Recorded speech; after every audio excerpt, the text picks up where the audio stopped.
14th, and then we have to go over a couple articles before the hearing. So, overlay. Originally, it was potentially going to be a bigger change after talking to Department of Housing. What is DHCD stand for? Right, Community Housing and Development, something like that. Yeah, but we got the confirmation that. We did. I called them directly because originally I had gotten comments from Metro West CD. It's a company that we've hired as a consultant to manage our affordable housing. It's a regional contract. And so she had quite a few comments, and she was concerned that DHCD wouldn't accept the affordable units on our SHI or subsidized housing inventory, and that's like the whole point, right? It's to get on the inventory. Yeah. So I called DHCD directly because I wanted to make sure that they'd get included, and they said yes, as long as they're the market rate units that, or excuse me, not market rate units, the units that are not age restricted, it shouldn't be a problem. Yeah. And we weren't going to include any that were age restricted. We put 0%. We weren't going to do that anyway. Yeah, so right. So as long as if they weren't going to include it, then we could have just completely mixed it. But yeah, she said it's fine. Even though it's in a 55, it could be towards like a 55 plus development. It would be okay. So then the minor changes where they didn't like the word active adult. Right, that's discriminatory. So we've taken that out. Because you can have somebody over 55 who's not active. Yeah, sure. So I understand that. Yeah. And then this, you cut out MGL, this. Yeah, so referenced it, it's not a 40B obviously, so that was a good catch. It would just be a local initiative program project, so. So they don't want them to say that the affordable units could be small, they want them the same size, although they're okay with it being inferior features. The interior features, that's pretty standard. Yeah. To just be, they don't have to be upgraded. Is that it? I'm surprised you don't allow some of the affordables to be age restricted. I was surprised that would keep that, you'd want to keep some amount of housing stock affordable for the. I think they're very sensitive to being discriminatory. Yeah. I think the idea of not allowing children is a big deal. Yeah. So. And then I just asked you that in the summary to specifically mention. That's it for that. All right, coverages. So Erica did a really good study, and I think that this would come up in the town meeting anyway. Of, we were just saying 20% for limited business and business, but we didn't really do a spectacular study on exactly what could fit there. We just picked a number that would be big enough. Right, and I wouldn't say this is spectacular by any means. This is no, but I think it's a spatial analysis. It's better. It's better. There's no engineering involved with what I did. Oh, I know, but it's pretty. It's a pretty good study. But it gives us a base. Yeah, exactly. And like I said, I think those questions would come up at town meeting. Yeah. So basically, the first three figures I updated the ones that I did originally. So Eric, I know you wanted to provide this in your. Yeah, I'll change it. So yeah, it looks good. Look a little nicer. Yeah. And it also incorporates the parking requirements. Right. So this then the second one is Forbush Mill. Oh no. That one is. That's the one next to Country Covered. Which one are we looking at? The second page. So for the business district, because there's so much talk about the Kane property, I selected the largest parcel that's the Kane owned by property. Kane. Okay. So that's the parcel that's next to the house, next to 495, basically. Okay, so the house is in 34. Exactly. Okay. Yeah. And then this is part of the 13. So the house can stay even when they build, although they probably wouldn't. But so the house is in -34. No, the house is in 34. That's what I just said. Yeah.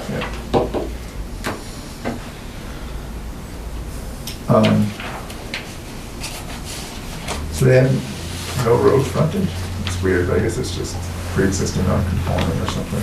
It's probably an easement or, Yeah, something like that. Anyway, so 20%, 115,000 square feet. So you didn't show where, open space on this one? Well, we don't need it. We don't require for the okay. business. Okay, yeah. And then the parking, yeah. But then so then you were saying the next one showed So this is the Frida's property, Right. 9 Golden Corners. So you're only showing 15%. Yeah, I just basically could not fit the 20% max, and that's sort of what I ran into with all the limited business district parcels, because there's so much wetlands in that area. Yeah. I mean, you can see from the Frida's property, I mean, almost half of it's wetlands, so it's gonna be very challenging to get the building, the parking, the utility, and I don't even account for utilities, so, you know. Right. So you had a list here, so 4C35, that's Kane. Oh, no. what's- No, that's the Frida's property. Oh, that's the So I just Frida's. sort of restated that I couldn't fit Oh, the yeah. 20%. But you and can fit the 20% on the Kane, The right? Kane's business, not limited business. Oh, you were just looking at limited business. Yeah, I was just looking at limited business. Business, I think 20%, given all the Kane Oh, properties, okay. we should leave Oh, it at okay. that, because they could combine properties, they could do different things So, with it, which one's a business versus limited business? Business is, Kane property, right? Yeah. And limited businesses is. all these Frida's. parcels that I call out in Yeah. the Oh, second okay. packet. Okay. So like, for example, the Skinner property, if you look at the flyer that they did when they were selling that Right, I property, remember they that. actually did engineering. They could only fit a retail building that was 60% lot coverage, or an office building that was 11% lot coverage. So Yeah. I think that in itself is telling, and they didn't even take into consideration parking with that, so. Mhm. So and then 357, Skinner property, 580, office park, so I was a little confused by this one. So you said that, so they had a plan for a third building there? Yeah, so they only ever built out half of what they got permitted for. So they built 50,000 square feet. They were permitted to build 100,000 square feet. 100,000 square feet would be 60. Yeah, Yeah. so I wanted to show, okay, if they were to build that second portion, you know, Yeah. and I think it was attached, basically, I think they were doing like 4 squares like Right. that or something. There's not a whole lot of room left on that property, given how much wetland is there, to really add to that lot coverage. I know when they were coming forward to do the assisted living facility, that was further over, you know. Right. Yeah, it's Yeah. over, it This says way. 39. Yeah. I mean, I think they Yeah. were at the time, were proposing a 25,000 square foot building, which is significantly lower. Right. And I think, you know, and I don't know if that was because of demographics for the assisted living, or if it was due to site constraints, I'm not sure, but, Right. you know, I think the 20% is probably unrealistic for that property as well. From Sugar Road, 180, 1084, that's the spa place? What's 1084? That's where the realtor's office is. Oh, okay. Yeah. And what do you mean already capped, so it's 25% coverage? Yeah, it's a It's 20 pre-existing non-conforming, Okay. and they're already at 25%. Yeah. Corners, kind of 9%.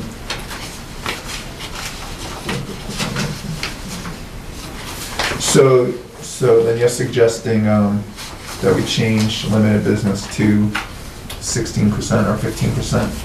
Yeah, I think 15% is a more realistic number, and even then, I mean, I would probably say leave it at 20. Nobody's going to hit it, but I'd never underestimate the creativity of the engineers to, you know, whether they tuck some of the parking underneath the building or something like that, so they can get their, you know. So I would, you know, so I would say leave it at 20. Well, Because that's more in line with the other towns around that we kind of base that off of. yeah. So, I mean, my thought about that is, I know when the overlay first came up, people were taking the percentages of, you know, then the people who did the overlay were looking at what could go there. So I just think it might come up in town meeting that, well, you can't even, you know, why are you saying 20%, you can't even fit it there? So it's not like, if you say 16%, we're not losing anything. At least in limited business. Business definitely, I don't want to touch the Kane property. Yeah. That should say 20%, but I don't think we're really losing anything by saying limited business is 16%. I don't either. I mean, it Or may not be a 50%. good idea to set it at 20% just because maybe they could cram it in. I don't know. It seems like the properties, I'm pro-business as they come, but if we can't get the 20% anyway, you know, I'm just thinking the optics of it, you know? Well, I'm just thinking from an aesthetics perspective Yeah, too. I mean, yeah. if you want a nice layout, you don't Yeah, want yeah. something that's, Well, I mean, Not gonna complement it's gonna all the go town. through the DRB and everything True, anyway, so. true. Yeah. I mean, it's, I'm okay with moving the limit to 15%, but. so what do we, what is it? what do we do with the, mixed use then? So mixed Yeah, use, so what properties is mixed use on? It's not, it doesn't fall limited business and business, it's on specific properties, it's on Fridas, right? yeah. It's on let's Fridas see. and Bolton I can Corners. tell you right here. Yeah. So it's all the Canaan properties, which is business, Yep. country covered business, the property next to country covered business, Skinner's limited business, Frida's properties limited business, Bolton Corners limited business, and then Bolton Office Park. So it's kind of half and half. So could we just say like, for the limited business and the overlay 20% and for the business 25? I guess don't that's- know. It's a good point, I don't know. Overcomplicating things. Yeah, Yeah, that's kind of my, so just leave it at 25%? Yeah. That's fine. I don't know, opinions on if we should change that number or not? Or change it to 20%. Huh? In the mixed use. Well, but then the business doesn't get any gain. Like the King property, if they want to use the mixed use, there's no advantage to it. Oh, then going straight. Yeah. Well, she does business though, or- 'cause she can do more than one. Yeah, that's building. true. Yeah, you get that Yeah, that's a advantage. huge advantage. Yeah, more than one building. Yeah, and higher density. Yeah. So I was gonna bring, I mean, I don't know if we should get that. I mentioned this to you on email. Should we, that would give him more space. I mean, what would stop us from saying that you could put two buildings on a lot anyway? And limited business to business, to divide up the coverage to two buildings, to give the developer more flexibility. I mean, I guess it's kind of like a last minute thing to. it sounds like next year's term. Yeah, that's fine by me if we want to do it next year, but it would make sense to not have this one giant building, to be able to divide it up into two or even multiple of the buildings, Yeah, do you want to try to put that language together tonight? No, yeah. Let's look at it after. Yeah, I think we need to Yeah, really that's think fine. about it, because then it's almost like we're moving towards just allowing for the mixed use. Yeah, We're not yeah. allowing for Yeah, I the know what mixed you're use, but saying. you know what I mean, Yeah, we're kind yeah. of moving in that direction. Yeah, Yeah. I'm fine at like holding off on that. But it's something to think about, because, you just, with the one giant building, you end up with kind of just like a strip molly type building, Instead, Right. instead of like, what do they call them, like, the village style pods, multiple buildings kind of spread out. Yeah, no, I'm not saying it's a bad idea, I just. Right, it's tough, yes, Yeah, yes, to do that. I mean, personally, I think this is gonna be most beneficial for the industrial district. Yeah, I agree. I mean, that was. I think that those are the developers that are gonna take advantage of this. I don't really For see sure. someone coming in or a limited business and putting up a Yeah, huge building like that. Yeah. They're not gonna do that. it just doesn't make sense, even for what you said, So, just the thought of moving the limit, what do you guys think about leaving it at 20 or moving it to 15? I'd leave it at 20. I'd say leave it at 20. You gotta give the engineer something to shoot for, so. Yeah, I don't think it would really matters either way towards whether people would, Right, you're gonna end up with what you're gonna end up with, it's just kinda yeah. asking for more than you need, I guess, but I'm fine with leaving it if you guys wanna leave it. But I mean, I think these numbers are good to have, Erica, because if somebody asks us at town meeting, I'll Oh, have sure. that info to back it up. Yeah. All right, so just leave it as Okay. it is. All right. So, marijuana. No, we're not there yet. No, We're not- going through the, okay, so. Well, we just have, I mean, is there anything, there's nothing open on parking? Right? Please. Did Danielle confirm the table? She did not, but that's, I don't think that's a deal breaker. She can do that at any time. Okay, yep, okay. So leave that at 20. Okay, the jewelry.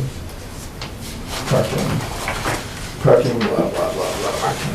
Working the marijuana one, Yeah. right? Yep. Was there any changes on the base one, or are we good with that one? There were quite a few changes. Oh, yeah, that's right. Yeah. So, where are we? So So we Page incorporated. 19. So Eric, I was trying to address your comment last time about water use. I Yeah. found this in the regulations, so I Yeah. added it in. I actually, amazingly enough, made it through the 100 pages of the regulation today. And I saw that this is an exact line. It is, I literally took it right from the regulation, and it's pretty generic. Yeah. But I think at least, you know, it's gonna give the applicant some thought that, we should probably think about water use. Yeah, I mean, because we're on wells the entire time, and I know that there's the water commission or study group or whatever they call them, so. So I think it's good to have them there. And then you added, So we had talked about the offsets to the property line being 50 feet, so I've added that in. so this is mainly for the tier 1 though, What is, this structures being 50 feet from the line. I thought that was across the board for all marijuana. Well, establishments. yeah, but, well, I guess so for industrial, we had, the 50 feet's in there anyway, right? Yeah, I think it's 50 feet. I'm just saying, this doesn't counter, That's a good point. Here, let me take a this look. doesn't contradict anything currently in industrial, right? Look in the table. Actually, yeah, maybe I need to clarify that even more. Yeah, that's So what I was for industrial, it's 50 feet for side and rear, and then 100, 150 feet for yeah. front yard, which I don't address. Yeah. So maybe, I think that line should be specifically for the tier 1. all right, so then I need to take it out of that article. Yeah, and put it in the other one, that's what I Um, think. And then, actually, I'll probably leave it, but just say something to the effect that structure should, you know, the offsets to property lines for the structure should, you know, be in accordance with our dimensional regulations, something like that. Yeah, that's fine, make it general.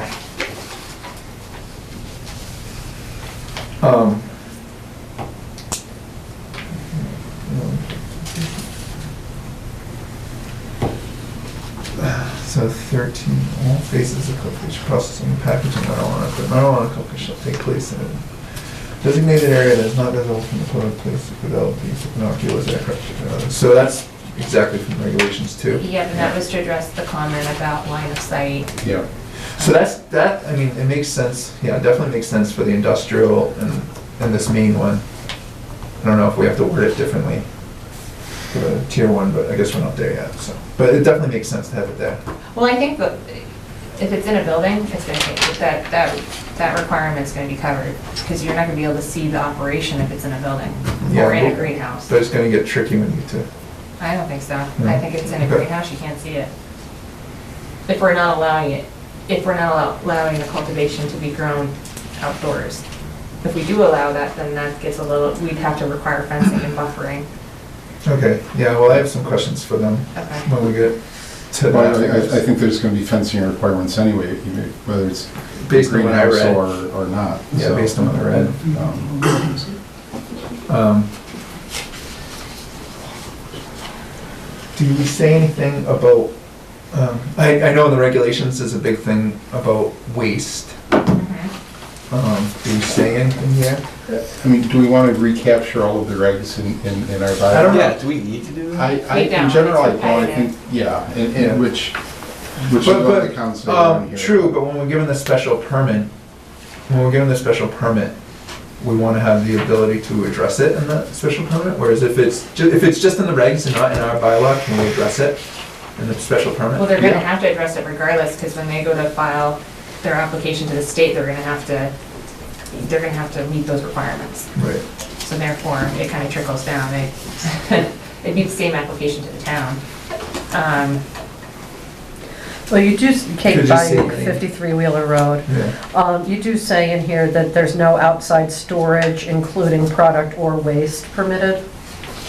And then I would think everything else would come within the ambit of the draft regs from the state. You know, so you're limiting even further what the state would allow by saying you can't store anything outdoors, Right. including waste. Yeah, so, I guess on the waste part of it, you didn't print that out, right? The regulation? I have it. I have it here. I actually wrote down pages of things that, some notes. Oh, I do have it. Well, and you have bookmarked, so it looks like you were looking at it.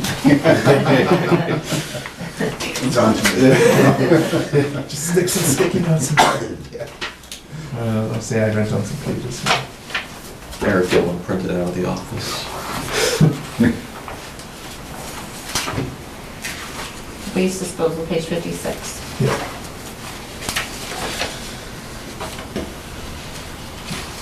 So my question's for Kate and advocates of the tier one. I guess, I don't know, I guess we could talk about it here all at once, because I think it's something that should be talked about for industrial use. So when it talks about, so on number 2, liquid waste containing marijuana or byproducts of marijuana processing shall be disposed of in compliance with requirements for discharge into surface water, groundwater, and sewers. So, I mean, if you just have a regular, so if you're just running on, so I guess, how does this work? I guess in tier 1, doing it inside versus outside. If you're doing it inside, I suppose it's some type of water filtration type system. Yeah, I mean, I guess it would depend on what type of grow you were doing. If you were doing soil or hydroponic, hydroponic is with all water, so I assume that they would have some kind of wastewater issue. I'm not familiar with that. I do soil, so I don't have any kind of wastewater other than, you know, washing hands. You know, I don't have any kind of runoff or discharge. Yeah. That's what I'm saying is, but would a residential property, would they have to, you know, set up their property to, you know, capture water that's using particular chemicals or runoff from? I would imagine that you would have to in order to get the license. I don't foresee that as an issue for myself personally because I'm not going to have a runoff component and I'm not doing anything in the ground and I'm not draining into my septic system, anything. So, Right, because I would imagine that neighbors would be concerned about, you know, if their well is 100 feet from whatever you're doing, you know? I don't know. yeah, I mean, it would be more of a concern with hydroponics, which honestly I'm just not familiar with. Yeah, I'm just bringing up this question because I know, you know, if this happens and you put in a license, all your neighbors are gonna have these exact questions. That's why I'm just bringing it up now. Yeah, I mean, I think it depends on, in order to get the state license, you're gonna have to satisfy them that you don't have any of these issues. And you know, my game plan would basically be, I'm not discharging anything anywhere. I don't have wastewater from my. And now, so an industrial grow, I assume they would, especially if they're doing hydroponic, right? You're a little bit above my pay grade in terms of the industrial aspect. But I think your pay I think grade they is would higher have- than ours, so. They would have a waste Only after management, she's growing, but a water yeah. management program. Right, so I guess for, do we, should, you know, I don't know, do we need to review their waste output? I think, you know, I think it should be in there. I think there should be some type of paragraph in there that, you So know. what is the, I- we have the waste disposal line in here, right? So which What line is that? So we're on page 21.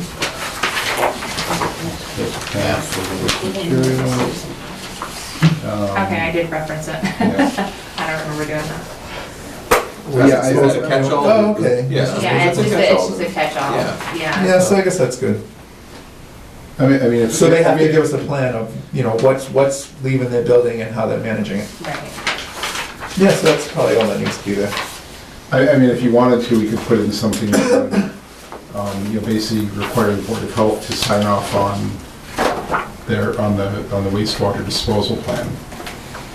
Well, so Because those are all septic and septic related, you know, water and Well, I disposal assume that the issues. Board of Health would have to sign off. I mean, they have to sign No, off. but I mean, you know, as far as that particular wastewater requirement, you know, that they, and, you know, it's, you know, those are the regs that they work with, so.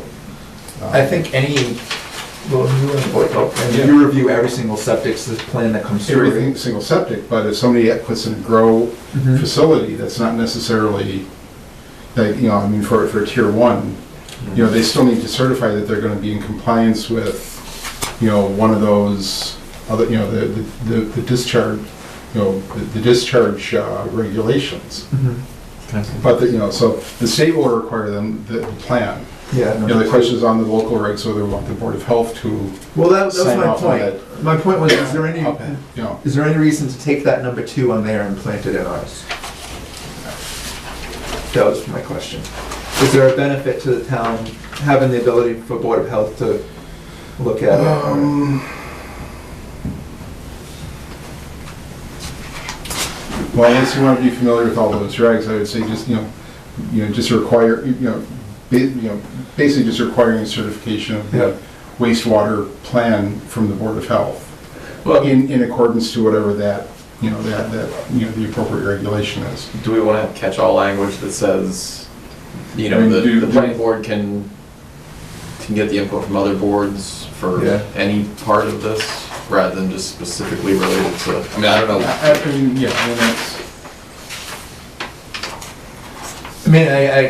I know, any type of plan That's, that Board of Health does get involved. I just don't know if it's automatic or if it needs to be. no, I mean, it wouldn't be automatic if they're not putting in a new septic or a new well. Board of Health wouldn't necessarily be involved. But in the special permit language, in the bylaws for special permits, I do believe that, we deal with any output from a business, or, we have to look at it, don't we? I mean, would the special permit process catch what I'm talking about? Well, it's sort of triggered something that I didn't think about when I originally put this together. We probably should have, under general requirements and conditions, a section in there that talks about they also need to comply with the special permit requirements, the other special permit requirements for business, limited business, and industrial. Okay, yeah. Because that addresses traffic, Yeah. waste disposal, all of That that, would be which fine. we didn't really address. I was more focused on The specific. the actual use Yeah. versus the The more special site permit. plan, Yeah. kind of. So maybe that's what you Issues. say, And then I think you're that required to also, pass the special, whatever the wording is. yeah, and we always request department comments when we go Yep. through the special permit process, so Okay. I think we probably would be covered. So that's the catch-all, like we're saying, Yeah. that has whatever special permit requirements Yeah, that- apply that's- here. That works. But I was just gonna review it really quick, just to make sure that everything that's in that section is pertinent, and there's not something that's like, that doesn't really apply. Well, I mean, it's any business, it's been working for I businesses. think it's so pretty assume- general. Yeah, it's pretty general.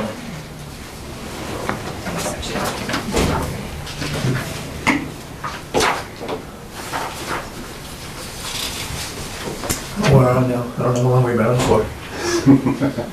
Who knows? Since the start. Oh, really? Yeah.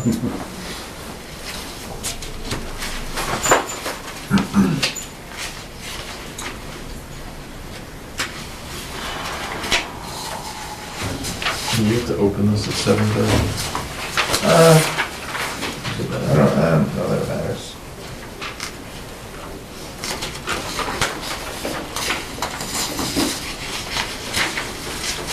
I do want to have a little more discussion. Because this is the important part, the hearing is kind of just counting through things. Yeah, so our special permit, like our general bylaw for special permit says, things that the board will consider, and then one of the requirements, the existence of water and waste management plans for the premises, which will minimize any adverse impact on natural and community resources. Yep, perfect, that's perfect. Yep. All right, so, As long as we have that ability to look into it.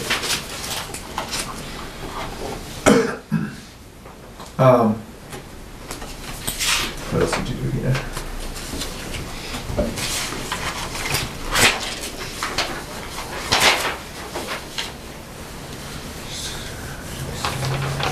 So you're gonna get rid of 12 or make it more general, you said, right? That's the setbacks. yeah, I'll make it general. All three of the code, shall take place at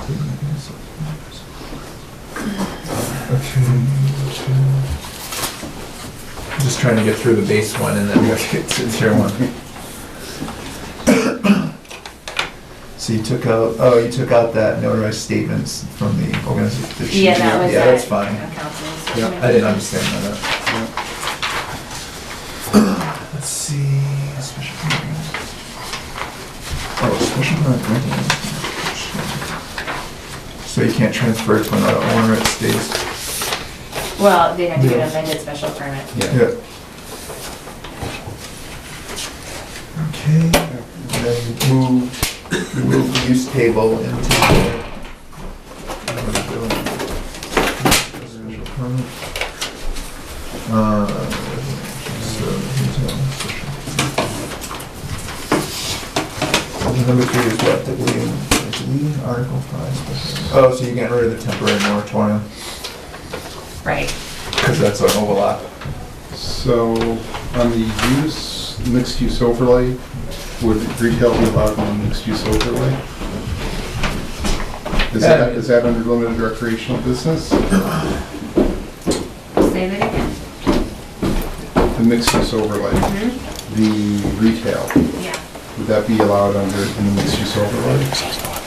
If there's no other So does that affect the table? I don't think so. It's Well, an what- overlay, what's- we don't include overlays in the table. Okay, But I think it would be allowed okay. if we're allowing for retail in the business. Well, It falls like, okay, yeah, I guess. Retailers would be allowed. Yeah, absolutely. Okay, So limited recreation business is essentially the golf course. right. okay. That's what that is. You don't know what golfers want in there? Okay. I think that's it, right? Okay. Alright, so we already jumped to tier 1. Were there any comments on the base? Was there something in this article, or no, the 3%? Oh, yeah. There's an article, That's a that's a separate separate, it has to be a article, separate okay. article, so Okay. town council actually wrote that for us, so Oh, that's good. okay, And that comes. That's that's I the think last one, yeah. Okay. That's right, okay. So now we're the tier 1. Were there any comments from the audience on the basic industrial one? Excuse me, Mr. Chairman, I'm sorry, I may have been late. Martha Remington, 447 Main Street. Are you now discussing the amendments to Bolton zoning bylaws? Well, we started at 7 because we had some work to do just to finalize some articles. We haven't started a hearing yet, but we will be in a minute. Okay, thank you, We will work through every single one. thank you. But we are talking about marijuana right now, so if you had a comment on that, you Okay, could. no, sorry, thanks. I did, technical question, I guess, so does each one have to pass? Or like, can the first one not pass and the second one pass, like, At town are meeting, they, you're saying? yeah, at town meeting, are they tied together? Well, we aren't doing, if the first one doesn't pass, we're not gonna do the Yeah, second one. they Okay. would pass over the second Yeah. article. Yeah, Okay, that's what I, because if the first one didn't pass, then we wouldn't have any local zoning in the business and industrial, but then we do this second one, which we the second one marks up the first one, I okay, guess. that's what I just wanted to Yeah, check yeah. for clarity. So the second one, I'm sorry, Maria Shoemaker from 108 Teal Road. So the second one is the residential one. Yeah, I find it crazy to have 1,000 square feet for residential marijuana. yeah. I don't know how you came up with this, but I just find it. So the completely 1,000, yeah, unreasonable. so it was requested from the AdCom and from a resident that we allow it in, well, first of all, so all our farming is in resident, there's no agricultural zone. So all the farms are in a residential zone. So if a farm wanted to have the ability to do it, you have to allow it in residential. And then the state regs have tier 1, 2, 3, 4, tier 1 being a max of 1,000 square feet. We did talk about at last meeting setting some minimum acreage if we were worried about smaller lots, because I think, so technically to be a farm, it's 5 acres or 2 2 acres? acres. 2 But then they acres. had to meet certain, like, financial requirements. Is it 2 acres a farm on a 5-acre lot? That's what I seem to remember. No, it's 2 acres. 2 acres, okay. Because the accessory bylaw is, well, that's like 15 acres, right? Our ag business Yeah, bylaw, yeah. that has, they have to be 20 for that. That's a Well, special part of the process, yeah. that's completely, yeah. Different, yeah. I mean, my concern is I started looking at statistics, and a friend of mine, she's a U.S. attorney, and the statistics don't look very good. in areas where there is marijuana that is either sold or grown. So I have a residence, and I don't want to have somebody next to me that can grow marijuana right there. Yeah. And there has been crime. I started looking at articles, and it's really concerning. I don't know. Yeah, I mean, how- it's definitely a concern. Well, let me set the stage a little Sure. bit. This was brought up kind of towards the end of the process, and, you know, if we don't, so we created this base bylaw. I know I said this online, but just so everybody on Sure. camera can hear it. We didn't want to mess up our industrial, limited business, and business zone bylaw by adding the residential, because we know it's gonna be a very hot button issue. What we did is we left our basic one as is, to pass that, because if we don't pass that basic one, then we have no local zoning, and then just whatever the state regs are, that's what we abide by. So, we understand that this is gonna be, an issue for many people, so that's why we divided out to a second one. And thinking of farms, and thinking of residents who wanna do it.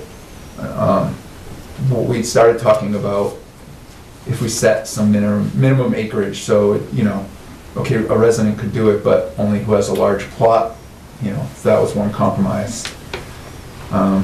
But your concerns are valid, you know, for sure. I mean, So, you can continue talking. if you No, want. no, just no, wanna say I that. mean, that's our biggest concern. It's just that to have somebody next to us that can cultivate right there and not to have a very large buffer zone, it's just very concerning to us.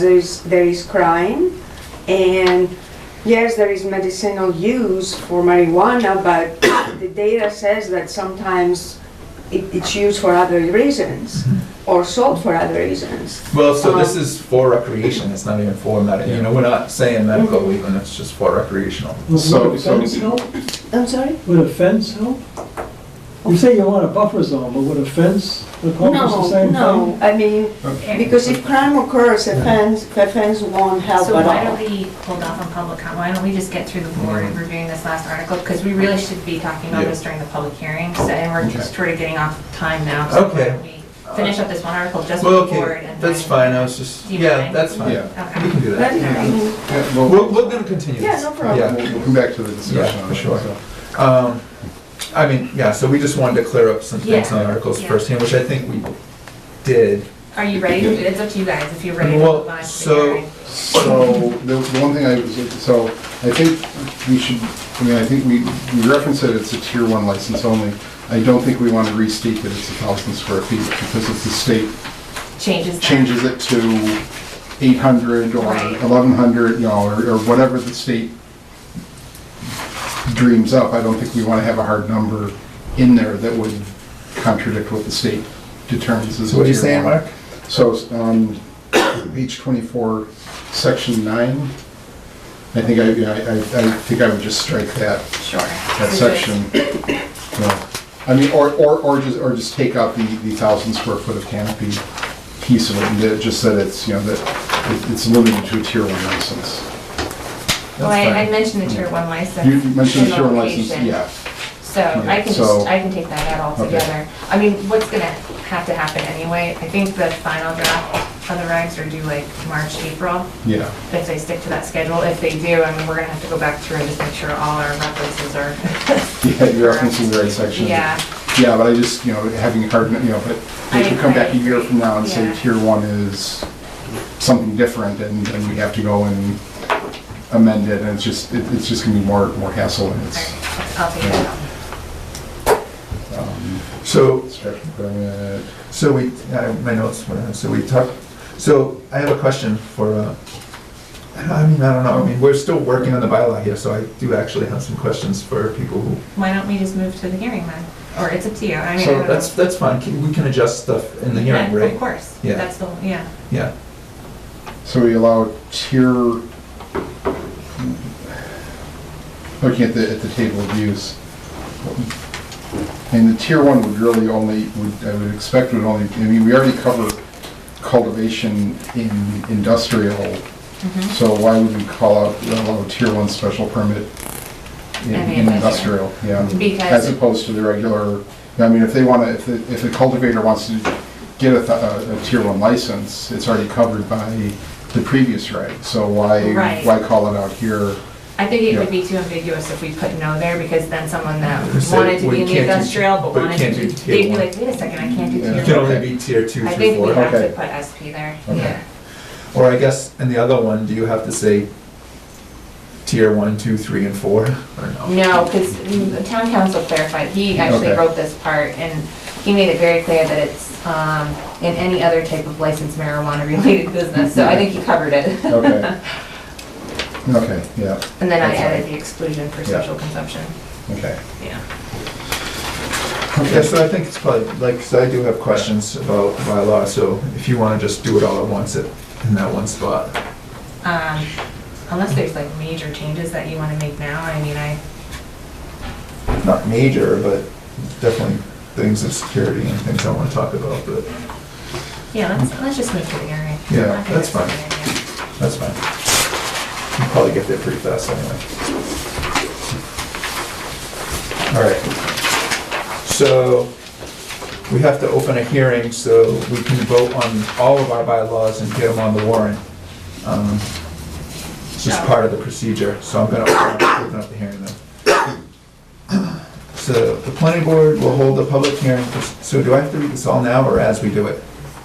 Do I read the whole thing at once? I think just read it, yeah. I'm sorry. All right, the planning board will hold a public hearing pursuant to Massachusetts General Laws, Chapter 48, Section 5, on Wednesday, February 14, 2018, at 7:30 PM in the Town Hall, 663 Main Street, Bolton, to consider and receive comments from interested parties concerning the articles to appear on the warrant of the annual town meeting, which will be held on Monday, May 7th, 2018. The articles are summarized as follows. Amendment to Bolton zoning bylaw by inserting a new section entitled Cottage Overlay District to encourage housing diversity by allowing higher density developments on parcels 10 acres or greater within the residential district. Next article, amendment to Bolton's zoning bylaw by amending section 250-13B dimensional schedule to modify the property setback requirements for limited business, and industrial districts and allow for increased lot coverage in all 3 districts. Amendment to Bolton's zoning bylaw by amending section 250-23.2 mixed-use overlay district subsection G2 to increase maximum lot coverage from 10% to 25%. Amendment to Bolton zoning bylaw by amending section 250-17 driveways and parking to replace current parking requirements for business, industrial, and retail use with more sufficient requirements for off-street parking and loading facilities. Amendment will also allow for shared off-street parking, off-site parking, and compact car stalls to reduce impervious areas. Amendment to Bolton zoning bylaw by inserting a new section to regulate marijuana establishments to allow for marijuana testing facilities, marijuana cultivators, and marijuana product manufacturers in the industrial district, and marijuana retailers in limited business, and industrial districts. Tier 1 marijuana cultivators will also be allowed.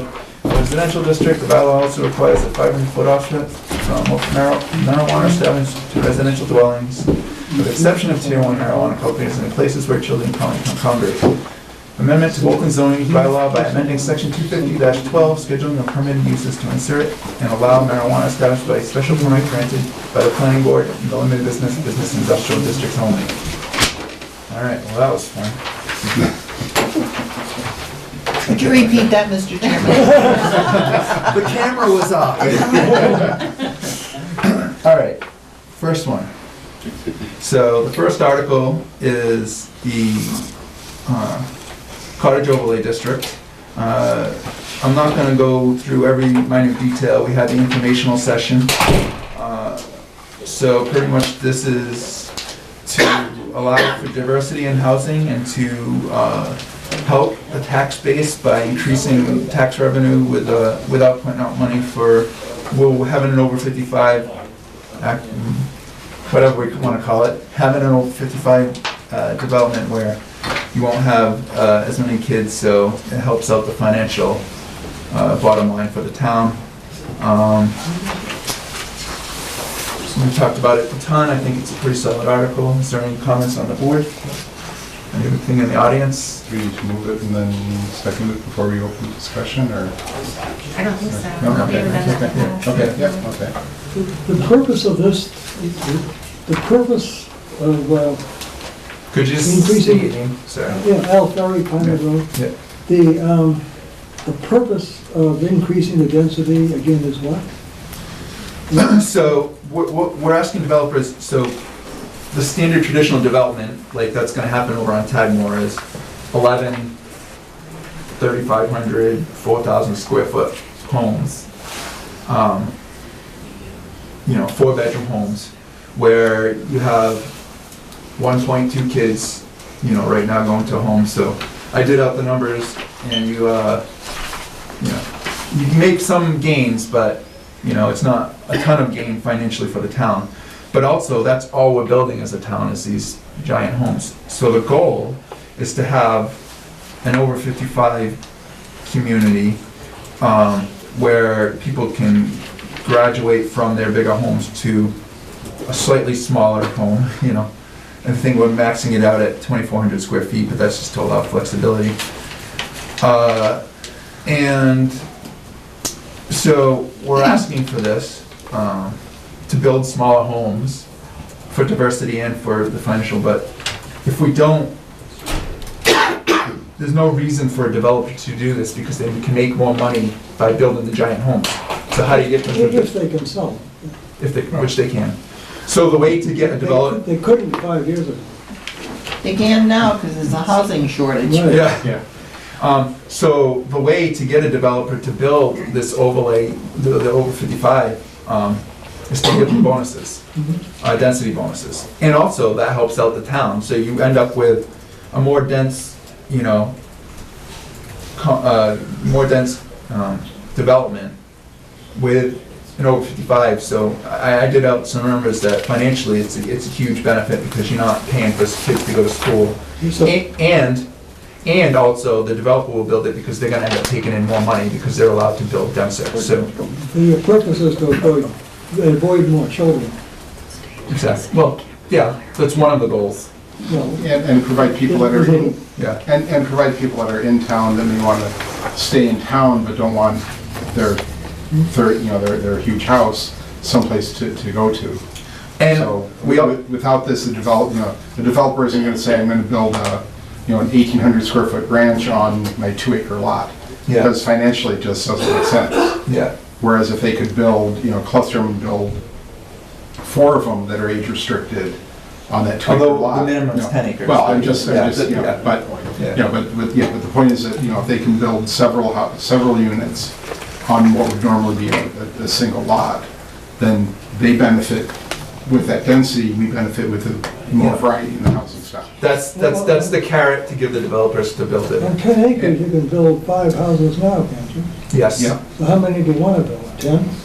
Well, in that case, we're giving a 4x bonus, so, based off the initial, so you're saying 5 houses, so it's 4x, so you could build 20 over 55 dwellings. And they could be they could be attached up to 6 units, so if you think kind of like townhouses, 4 or 6 townhouses. How do you enforce the over 55? It's all on the bottom. But what, the guy sells a house and then you go and say, oh, you have to have you deny the occupancy permit if turns out that if they adopt a child? We have rules in there, there's like a grace period, right, a 1 or 2 year grace period. There's a 2-year grace period. So, yeah. Before, 1 or 2 year grace period before what happens? So if you're, 60-year-old, end up, for whatever reason, inheriting a kid, adopting it, getting it through, whatever, then basically they have kind of 2 years to Get rid of it? get rid of it or move somewhere else. Yeah. So, and part Is of this it, practical? well, there are a lot of places that do it. I mean, yeah. There are many over I 55. mean, it's from a septic perspective, if the units are restricted to over 55, then, a 2-bedroom over 55 has a different septic requirement than a regular 2-bedroom house would. So there's, but it's deed restricted, and, we're not gonna run around and hunt people down and, you know, demand their papers to verify that they qualify, but, you know, it's kind of in the deed, so if somebody complained in the information, then, Looking at this another way, we've always been, including the kids, it's always been that you become tax neutral recently, at about in the mid 700s. But you're not. Yeah, so when I did the numbers out, I mean, not to interrupt you, sorry, but, for about a $700,000 house, I think the number was, you would be taking in, 15,000, I think, and paying about 10,000 for the student. It was about a $5,000 gain. So it's definitely not negative. However, so what I did is I took like Tadmore, the 10-house subdivision. You know, the town, based on the average number of students for that type of subdivision, we'd be gaining per year 55,000 after we pay out for students, say. I know it's not like a direct correlation, but that's kind of how I did the math. If we did it in over 55 with the 4x density bonus, the town would take in 396,000. So it's like a $350,000 difference based on them being $400,000 to $450,000 units. yeah, and I guess to your point, yeah, you might be at break even at, you know, $600,000, $700,000, you know, given the average number of kids. You know, how many, you know, do you want the town to be solely $700,000 plus houses? Right. Or do you want, you know, so that's kind of, you know, that's kind of what we're looking at a little bit too, is. You're gonna have, what you wind up with either, it's full of two kinds of things then, $750,000 houses or small over 55 houses. And that's what you have. So there's also, so that's the 4X is for 55. We also have a 2X density bonus where you can do this and not have it age restricted. At least half of it, at least 2/3 of it needs to be over 55, but a developer could put a piece that's not over 55. And does that turn out to be tax neutral? Well, it's not as big of a gain, but it's more of a gain, you know. Now, I'm suspicious of adding houses to reduce taxes, because, just in general, because the number of houses has gone up continuously and the taxes have not gone down. Right, well, that's because every single house that's built is a 4-bedroom house that's tailor-made for a family, you know. These are, you know, as a town, that's all we're building now. Nobody's building anything besides 4-bedroom large houses, you know. But those are valued at enough to pay for the kids. No, they do, but I'm saying you could get even more, and also then have your diversity added. We could probably build a gay community too. If they can go wherever they want. They can. That would help They you. have natural That children. would have you, you'd probably have fewer children. Yeah, all right. There's lots of ways, okay. Somehow this doesn't sound like it's gonna work. Well, so also, if you're concerned about density, we put a lever in here where there's 100 dwellings, and if we go over 100 dwellings of over 55, no more can get added. So if you're worried about this completely proliferating, it won't, because we have 100. It would have to go back to town meeting and increase that number.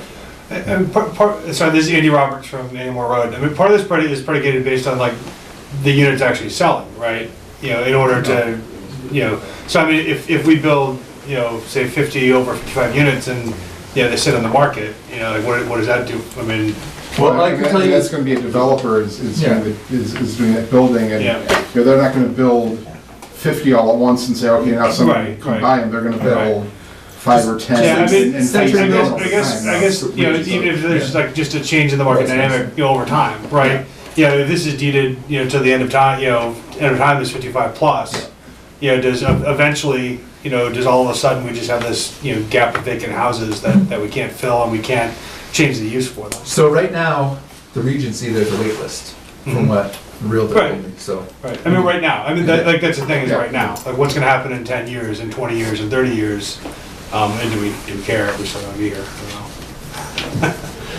Maybe I'll need it in 20 years, I don't know. I mean, in many towns local, there's been over 55 developments built and they're successful Okay. and they're full, Yep, you know. We're one of the few towns that don't have something like that. Okay. Mr. Chairman, Martha Remington, Main Street. Might you have any statistics on the Craftsman Village at Brigham Farm? That's not an over 55 community, but aren't they smaller square footage homes? Yeah, they are. I mean, that's the And- 40B, the town has no control over that. Right, but what I'm asking is, obviously, each one of those homes could have 2 or maybe even more children.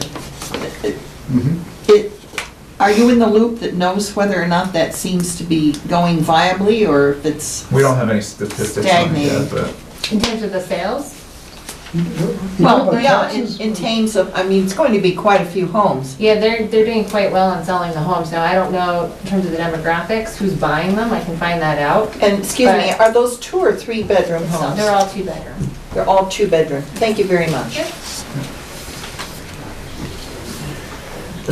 So I objected to the 2,400 size last time I was here, and I just keep thinking about it. If the mission of this is to diversify housing, is it really going far enough? I mean, if our master plan is to keep the rural character of this town, putting in more houses doesn't do that.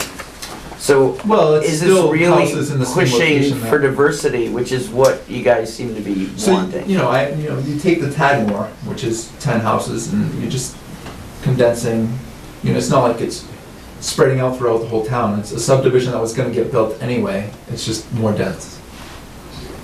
But so the 2,400 square feet, we didn't wanna put, say, 1,600 or 1,800 square feet and the developer say, well, I'm just not gonna build it. We don't wanna overregulate it to the point that it doesn't get done. I understand why you did it. I guess Yeah. it's the reason for doing it. What's your goal here? Of the overall bylaw? Yeah, I mean, is it No, you're saying diversify it's not housing? diversifying? There are a lot of older ranches and, you know, sub 2,000 square foot houses in town, but anything that's getting built, everything that comes before us is 4,000 square feet. So you're saying 2,400 square feet's huge, but compared to what every single new house being built, it's actually half the size, or, you know. So, but does a house that size qualify us as diversified housing? Like, does that get to fall under that? Do we get credit for it in the end? Well, I mean, what kind of credit? These aren't affordable units, so we're not getting credit for affordable units. We're just trying to create not a 3,500 square foot house being built with 4 bedrooms. We're trying to create a 2-bedroom, smaller unit being built. And the only way to get that is to add this density.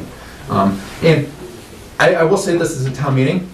This is not an affordable senior housing bylaw. This is to try to add. Unaffordable. Huh? This is an unaffordable senior. This is Unaffordable, inappropriate size senior housing. But this is what's getting built. This is what's getting built. I appreciate. I guess I like to encourage you guys to think further. That what we really need is I mean, diversified how- housing.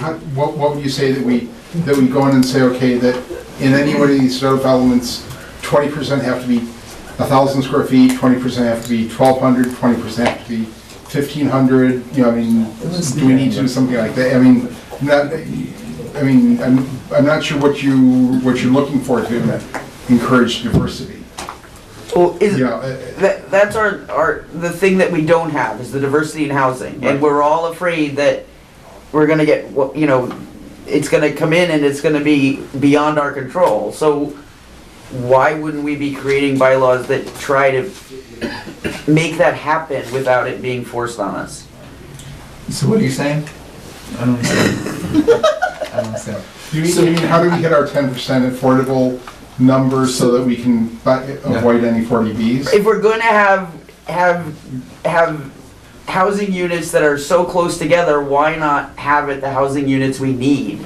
So if we're gonna do like, realistically, if we want to tackle that 10% number, we're gonna have to create an apartment type building, you know? Yeah. Create some jobs. Huh? You probably have to create jobs. Well, she's talking about the I know 10% what Teresa's affordable talking units, about. yeah.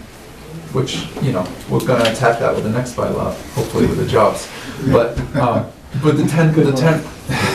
10%, to tackle that, we really need I don't know if you say, you know, we really need an apartment, we need an apartment complex. I mean, that's what we need and that would get us to our 10% in probably one development, you know?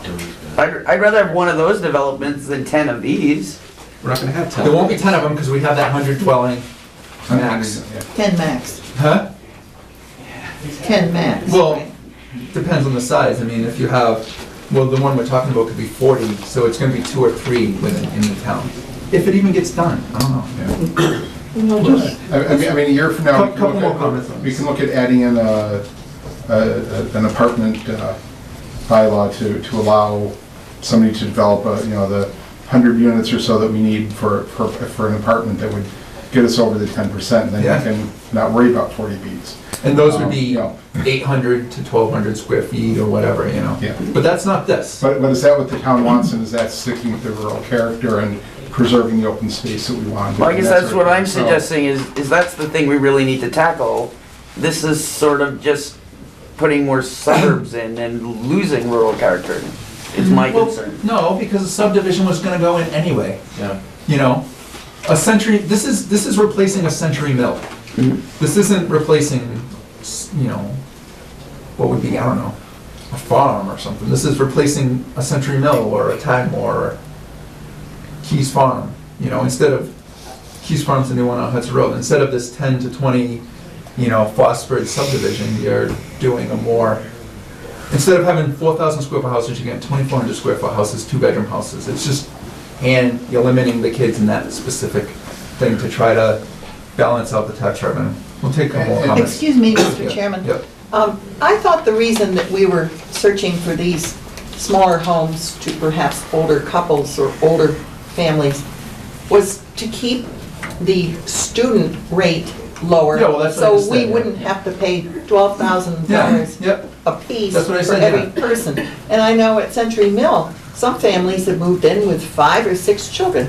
It's a big house and it's a big development. Yep. So That's exactly the point. as someone who didn't have children that went through the school system, this appealed to me because it would be for people who are past the childbearing and schooling of their children age, whether they're singles or older Yeah. couples Yeah. or whatever. Thank you. So just one more, just, I mean, I know you're getting hung up on the 2,400 square foot.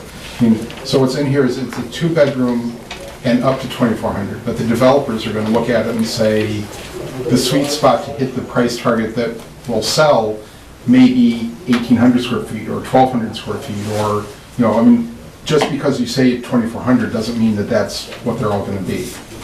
So, you know, and for a lot of older couples, they may not want to deal with 2,400 square feet. I mean, they may really be more interested in 1,200 or 1,500.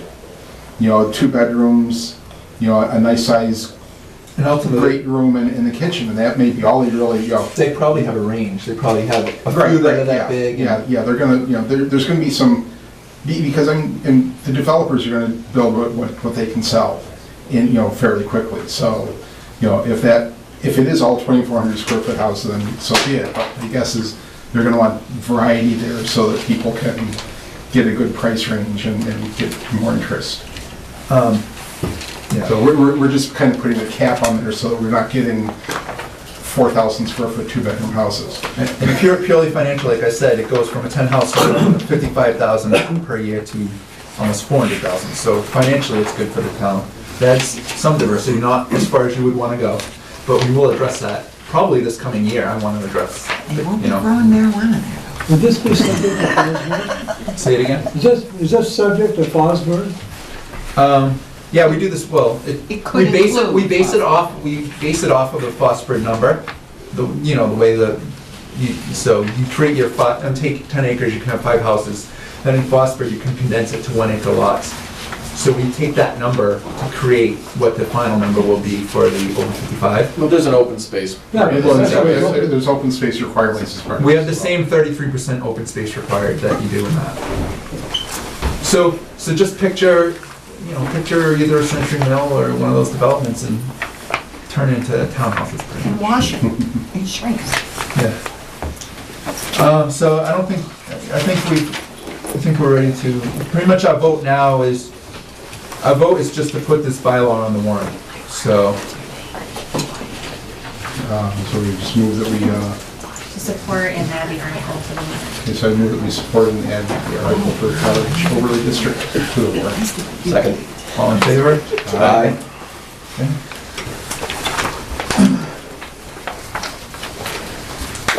I'm sure it'll be a good discussion at town meeting. I think planning board's gonna meet our own night, actually. All right, No, just the last 3 articles. so the next article is business lot coverage. That's the exact name of it. So, in this article,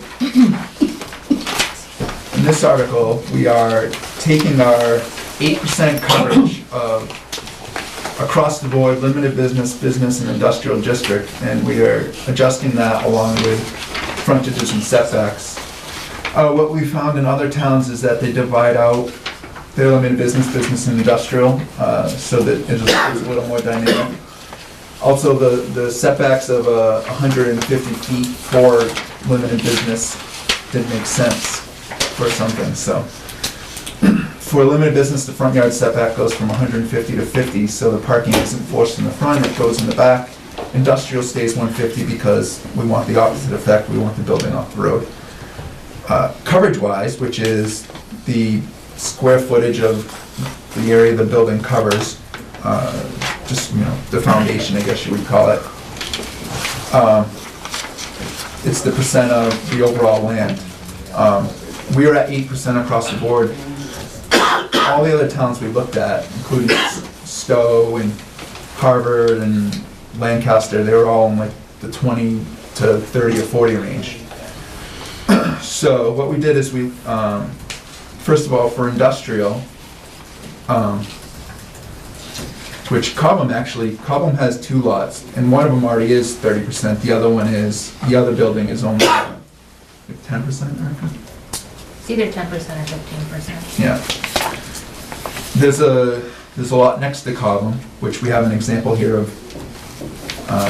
To the east of Cobham, on Cobham's side, there's another industrial lot, and then you have Paragon across the way. Paragon itself brings in, I think it's about 130,000 a year in taxes. They have a few hundred employees, and I haven't heard anybody complain to us or Erica or the building inspector that has any issues with the operation at Paragon. So we feel that there's no reason why we shouldn't have more of that to add tax revenue so that the town can, keep the tax, better use the spaces they have and keep the tax assessment for the people here down. So we increased that from 8% to 30%, which is pretty standard in all the towns. The piece we added actually is, we added an open space requirement, so that 33% open space. So you have this bigger building, but you would require a buffer from, that lot to the west of, to the east of Cobham. It would buffer Bolton Woods Way. And then in limited business and business, we reduced that to 20%. We did some studies on what the different lots can handle. The business being like Kane's property can definitely handle the 20%. Limited business, maybe it can handle a little bit less, but it is what it is, whatever the development can fit in. So the goal is to better utilize we're never going, the taxes are very hard on a lot of residents. Anytime any spending article comes up, it's, we need a new culvert, it's a major catastrophe because the money just isn't there. So at some point as a town, we have to make some compromise, and we're not gonna, I don't think anybody ever wants to turn any residential zone into a business zone, so that's 100% out of the cards. So what we have to do is better utilize the land we have. We have special permit process, we have design review board. So we're increasing the coverages and limiting the business and business to 20%. I think that covers everything unless somebody has something to add. I just wanted to clarify that one building in Cobham is actually 9%. Oh, 9%, okay. The other thing is, so, for instance, Cobham's up for sale, so they have they have two lots. The one is already covered in 30%. The other one, if somebody was to come in, the town could offer that new business a tax incentive. That's not covered here, so you can't really talk about it. Well, I'm just saying, what they could do, I'm Their just saying. incentive would be the increased density. Well, they would get but I'm saying, the town could offer a tip, it's nothing, it's not something that has to be in a bylaw. Where, I'm just saying, the town could offer a new business to help them expand, to fill the space. We could offer them, some type of incentive plan to pretty much incentivize people to move here and create their business here. I think that's it. Does the board have anything? No. Comments? Mary Chimo, Corn Road.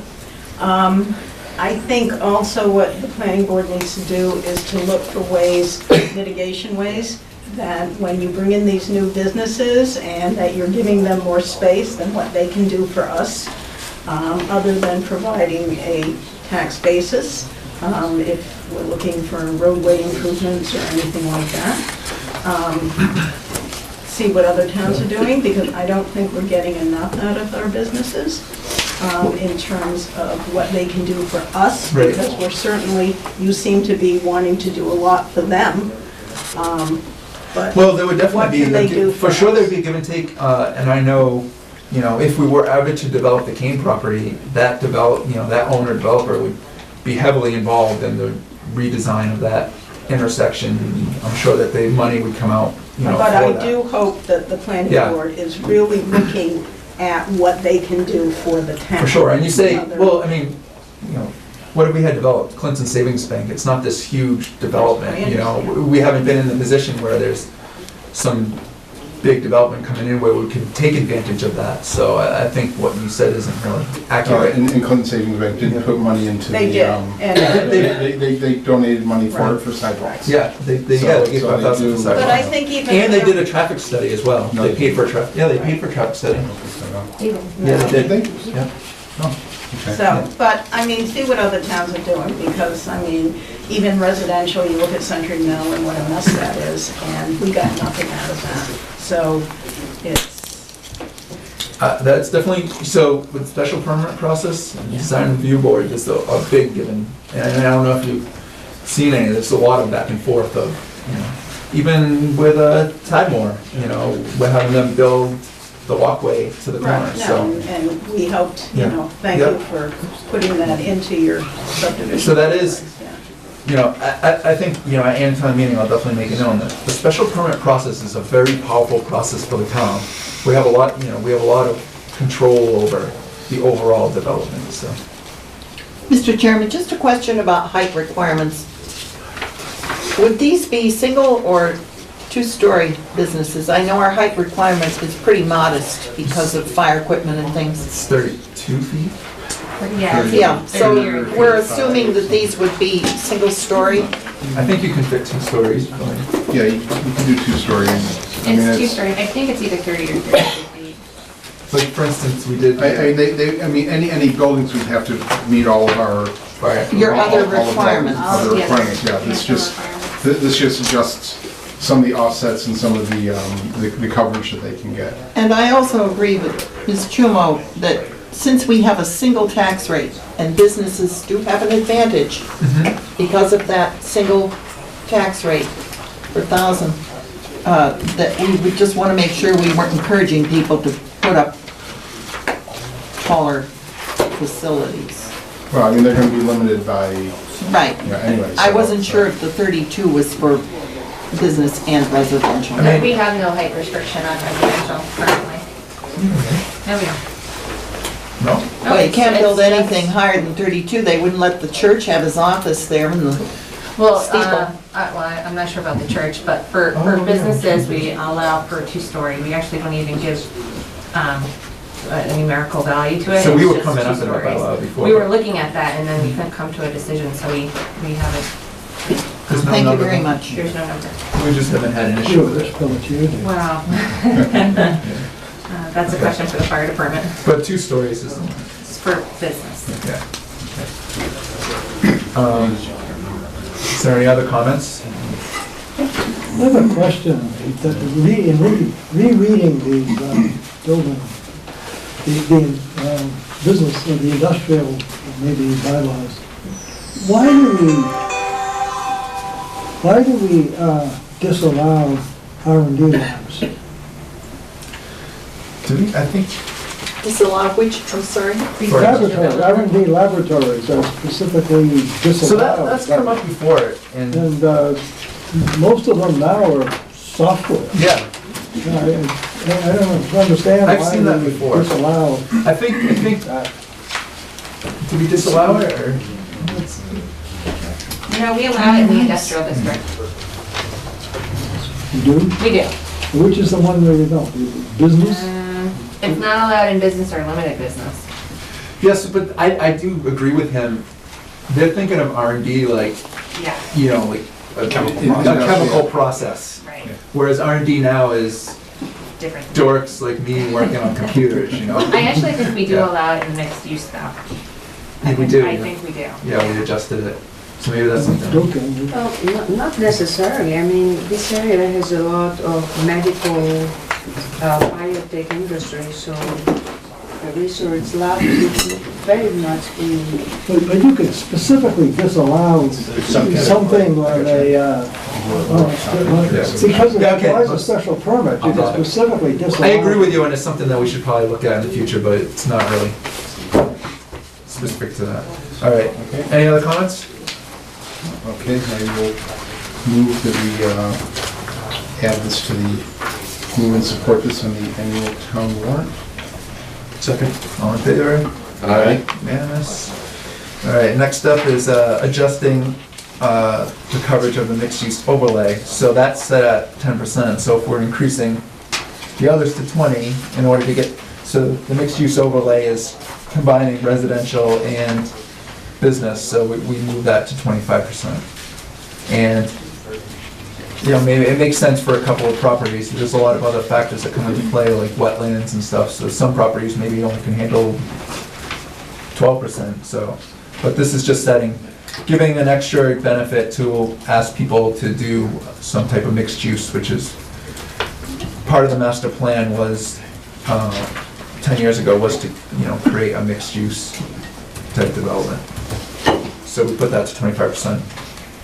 Any comments? Okay, I move that we add the adjustment to the, and support on the Master Lot Covenant Tree Mixed Use Overlay to the annual town warrant. Second. All in favor? Aye. All right. Next up is driveways and parking bylaw. So this bylaw, right now we have a very static bylaw where if you're retail, you need so many square feet of parking, or if you're a business, so many square feet. It doesn't really look at the exact use. This, we have like a table where, you know, if you're retail, it's one spot for every 250 square feet. It really reduces the number of parking by a lot.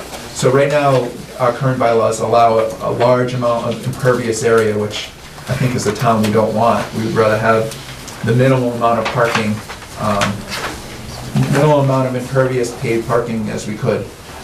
So this will really bring that number down, but it will also add in the addition of shared parking. So if there's a daytime business versus a nighttime business, they can, you know, the planning board can determine that, yeah, this spot could be shared to try to reduce parking, and it allows for some off-site parking. So if somebody can't quite meet it in their lot, but there's some lot next door that they can get an agreement to use, then, you know, that will allow for that. So it really makes the parking bylaw a lot more dynamic and tries to reduce the impervious pavement, and just tries to make it a smarter bylaw. Any comments? I like the idea of the shared. The thing is, you have to have people to be able to access where they need to go. In other words, I'm thinking an example of a shared lot, let's say in the town center, let's say, the town common parking lot or the ball field parking lot be used for maybe a business. Mhm. But you need to get from that parking lot to the business in a safe way. So Mhm. that's something that you're going to have to consider with shared spaces, is how to Right. get from the parking lot to your destination Yep. in a safe manner. So I think, first of all, I think we said that at least half needs to be on site. Is that what we said? Correct. Yeah. So for like, this, somebody, for like ADA compliance type stuff, you have to have, I think, half on site. Then the other half could be off site, but it is, something that the planning board would review, how do you get from point A to point B? Is there any sidewalk situation? It's not something that's completely allowed, it's something that the planning board could allow based on a review of exactly what you're saying. Do you have to walk along, 117 to get there? And, I'm saying if it's not a safe way to get from point A to point B, we wouldn't allow it. Yeah, but no, otherwise, I Yeah, think it's great. yeah, yeah. It's a great bylaw. Okay. Okay, well, I move that we add the amended parking requirements and support it on the annual town meeting. Second. All in favor? Aye. Unanimous. All right, so this next one is, is this all one? No. No. You have it as one, but we're just doing, on here it's just one, but.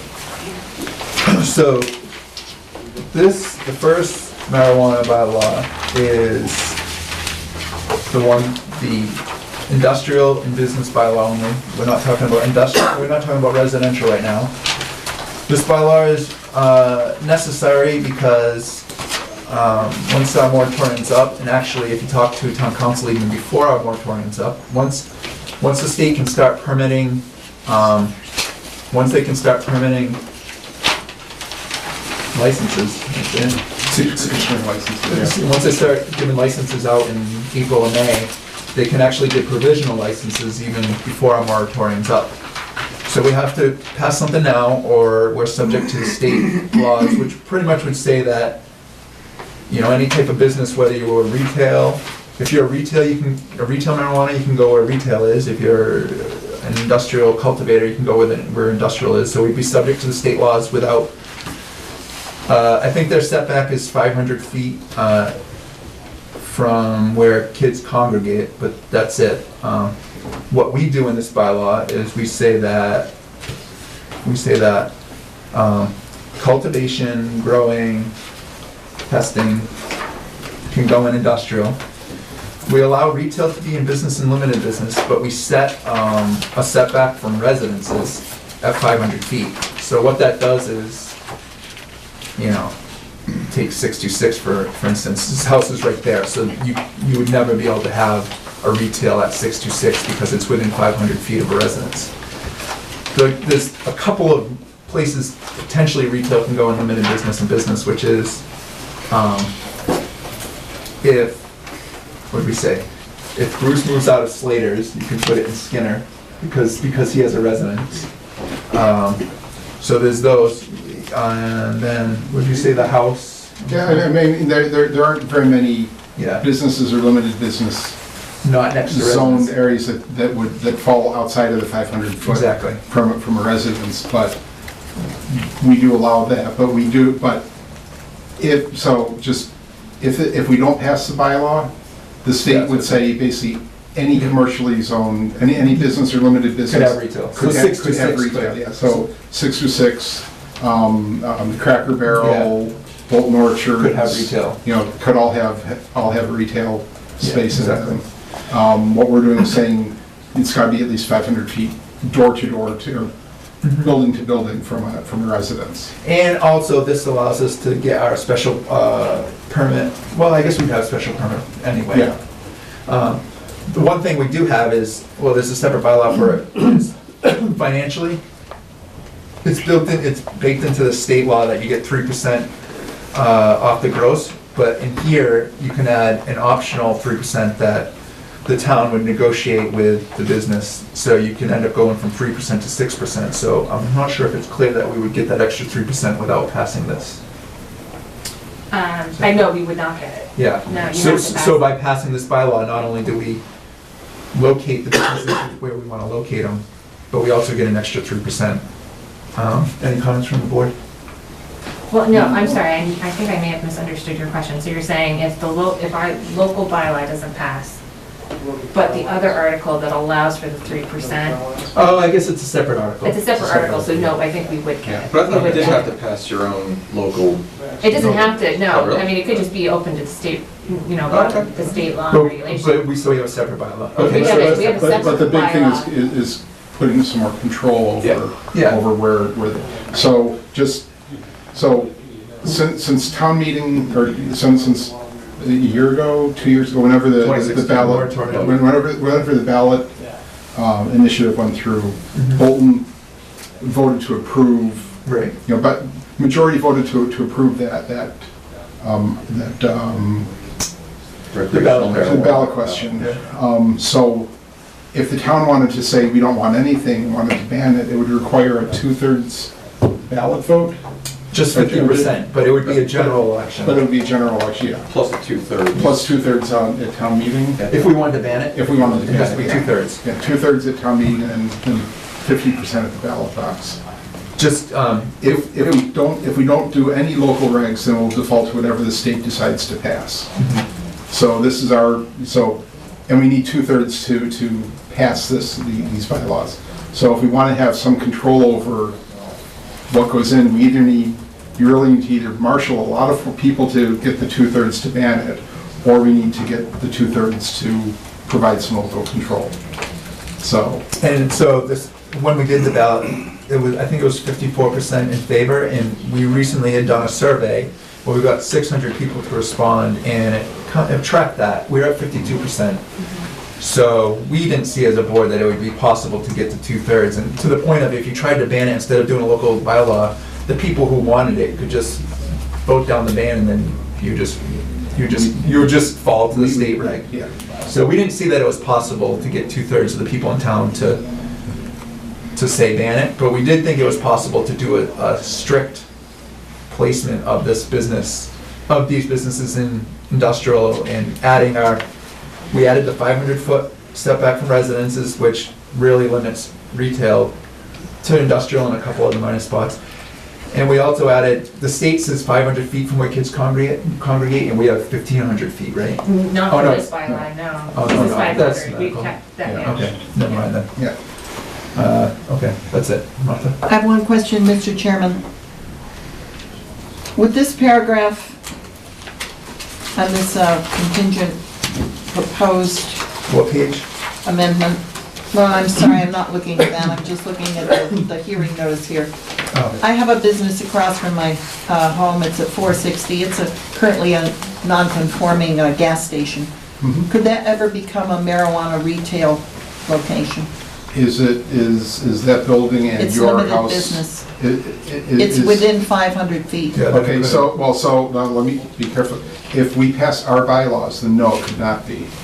If this doesn't pass and we go to the state requirements, then It it might could. be. Yes. Right. Thank you. Okay?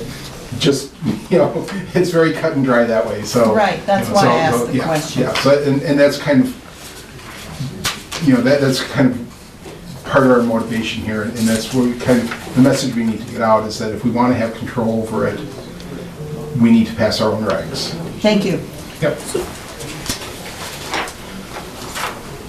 Would we be better off, or would it be safer if we proactively found one or two, declared one or two places as being, locations as being marijuana friendly, and say this is, Well, like you can't sometimes- like spot zone, but, I You can mean, do this is what we're spot- doing. You can do spot zoning for a certain, if that's large enough, but. I mean, that's kind of what we're towns- doing. Our industrial zone is pretty small. It's really Paragon, Cobham, and an empty lot next to Cobham. I mean, that's it. So, I mean, Yeah. we're saying this location's good for for growing cultivation. All right. And on the business side, like you said, I mean, there's a handful of places that kind of meet that 500-foot offset that we've talked about, and, so I mean, yeah, we could call out that list and try to say, you know, that we're gonna, you know, have our marijuana zone No, is the these scout camp. 4 properties, but I don't, you know, that gets pretty dicey too, so I think just by leaving it with the offsets, I think we're covering ourselves pretty well. So, I mean, I have no intention of growing, but this is 500-foot distance from a golf course. So is that like the corner of the property, or are we measuring from the building? More golf course? Center of the green. That's what the center of the green, what are we talking Why are here? you saying? I mean, my property abuts to the golf course, but it's in the woods. It's not actually. Well, we're not talking about residential right now. And the golf course is its own, as you said. Why are you it's saying its own- from golf Golf course? course is a So residential. it's in the Right. description for the 500-foot offset for children commonly What page are you looking congregate. at? It's on page 20. So, We call out, you know, daycare centers, youth centers, libraries, etc. And then golf courses are listed as well. So, Number 11. I mean, I guess I just wanted clarification on how this gets measured. Is this property line? Oh, yeah. Well, so Do it's, we allow it in limited recreation business districts? I don't think so, right? what do you mean? Do we allow marijuana in limited No. recreation business? Then it's a moot point, that's golf well, courses, so, right? well, so No, but I she's guess the saying question is resi- in general, so. How does this apply to the It tier one? specifically It's says easy. golf It's course. just an example, Oh, right? okay, just, I think what the point is, so on, you know, when you look at, you know, daycare center, youth center, place of worship or something, it's measured building to building. But when you get into an outdoor playground or a golf course or something like that, where are we measuring that 500 feet to? Is that to the property line? Is it, you know? Yeah. So that's, okay. So I think that's a good question. So It that is a good section question. came from our medical marijuana bylaw. We pulled that directly from there. So Okay. those are the places we had specifically required that Where's offset for. the Our regs, the state reg Might be able to address does it not right there. call out golf courses. Which, say it again? The state reg for marijuana establishments does not call out golf courses. It only calls out public or private school, daycare center, or any facility in which children commonly congregate. They leave it at that. We can take golf course out of there. So we can either, you know, replace it with what the rate, you know, the state regulation says, I mean, I think you or have modify the, that list. you have the same issue with scout camp. Because now you're talking about the entire Property facility. boundaries, yeah. Yeah, the property. I mean, I'm not objecting, I'm just asking for clarification that it makes sense door to door, but I'm not sure in these cases that you don't have a door. Yeah, well, Suddenly. I mean, if you put a dispensary on state property butting up against the scouts, would you want that dispensary to be, you know, right back, you know, close to the property line, or, you know, or would you want it offset from the, you know? No, I appreciate what you're trying to do. So I think in, But I mean, we can't open the facility in Persons Park then. Well, aren't you covering that when you say where children commonly congregate? That's really what you want to say, rather than golf course or something. yeah, how many children play golf, right? Well, but they don't congregate, you know. What did that do then? Well, it may be late at night, but, The number of, I mean, that would only come into play anyway in the tier one, so could you put something like, I don't know, I think we want to leave that 5 feet. Just take out golf courses. No, that's-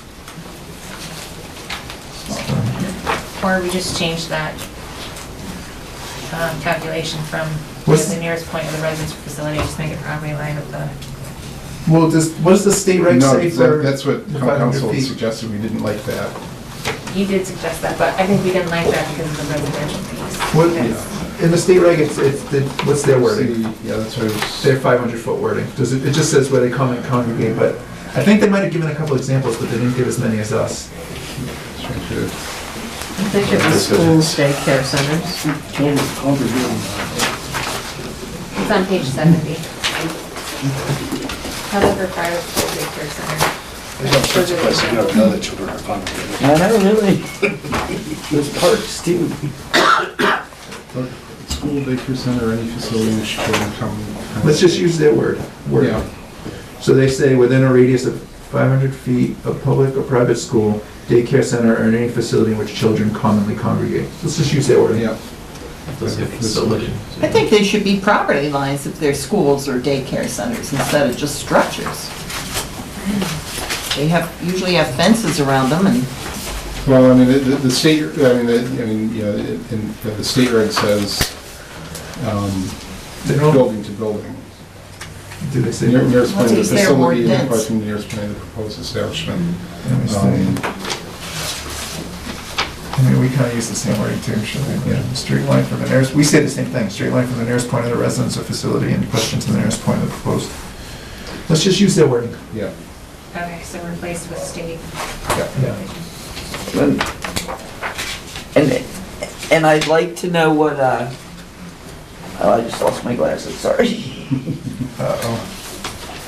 I'd like to know what the adverse impacts of marijuana establishments are on historic structures and features and other land use potentially incompatible.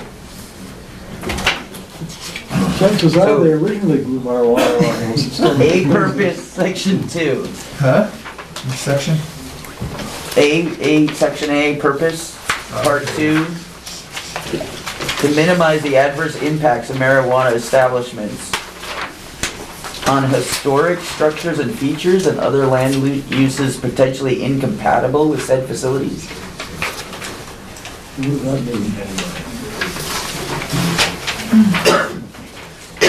mean? Historical like to weigh in on this. Section A, purpose. Some of this wording is legacy.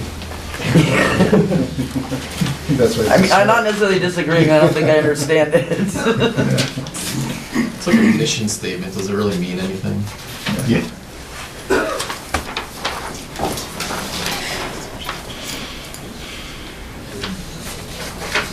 well, maybe they're thinking historic as of museums and places where people might be going to Right. the historic sites. Yeah, exactly. Where you probably would also have a fair amount of young people, et cetera.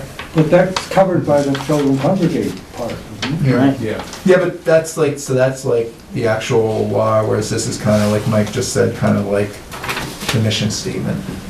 Just saying not to add some detrimental impact on these type of facilities. So it's kind of like anything that you're adding into the bylaw, you know, Yeah. is to, you know, should be in the vision of that. In the vision Not of this. degrade those Yeah. structures Yeah. and Should be things. checked, got checked Yeah. against those. Right. I think we could just leave it, I don't think it really. I mean, you could take out, I think it's fine. I think it's fine, yeah. I think what you just said is very well worded, is everything coming up is in that vision. So I don't really think that anything in this base is really that controversial and is almost necessary, so I don't think we need to talk about this one anymore. But just on the table of use here, marijuana establishment status, is that a header? That's the header. Okay. Yeah. Okay. Yeah, I was gonna say we can, Yeah. okay, okay. Okay, So there's a couple of edits that need to be made. I don't know if you yeah, want okay, yeah.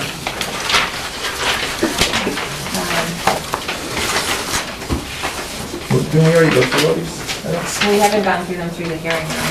So the first one was on page 19, under section E. I was gonna add a sentence that says marijuana establishments shall comply with all aspects of section 250-23 business, commercial, and industrial regulations. So that we had talked about making sure that they have to comply with our other special, the special permit requirements related to more. So where are you gonna add that?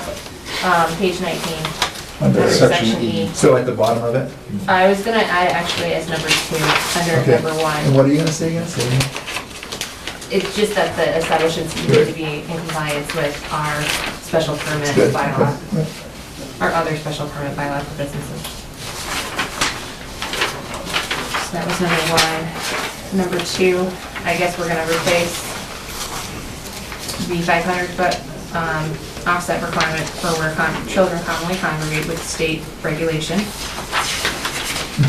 Number 3, right under that, we had talked about structures being offset from the property line, and I'm just gonna reword that to say in accordance with section 250-13B. So what number do you want? 12 12. on 20, sorry. Okay. Yeah. So just updating that so it's in accordance with our dimensional regulations. Yeah, yeah. But that was it. And then the things we talked about taking out. And then by adding the special permit, that takes care of the waste issues and stuff that I was talking about, because that's all in the special permit. Good? Okay. Anything else? Okay, then I move that we add the bylaw to regulate recreational marijuana establishments and support it at town meeting. Second. All those in favor? Aye. All right, and now, the one where everybody wants to talk about. So, in the past few meetings, I know Kate Boyer and Teresa Sawyer from AdCom has requested the planning board look at including tier 1, which is up to 1,000 square feet,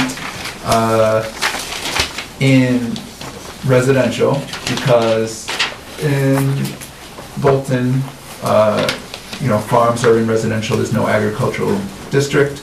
So if a small farm, or any farm really wanted to grow up to tier 1, which is 1,000 square feet, they wouldn't be able to do it because the state doesn't consider marijuana part of right to farm. So you need a local bylaw with the town in order to be able to do it. So this bylaw is allowing it in tier 1. I think we take out, or what else do we say here? It allows the tier 1 up to 1,000 in residential. You add in the 500-foot, so the 500-foot clause, we add a sentence saying excluding marijuana cultivators with a tier 1 license in the residential district. Because you couldn't be, that 500-foot would not really work since you live there, presumably. Yeah. We add a line in the table of uses to allow tier 1 in residential, and Eric also put it in industrial, just because if you didn't put it there, then potentially you run into the thing where, well, you don't state that you can grow tier 1 industrial, so we put it there. So this is not its own bylaw, it's amending the bylaw that presumably we just passed at town meeting.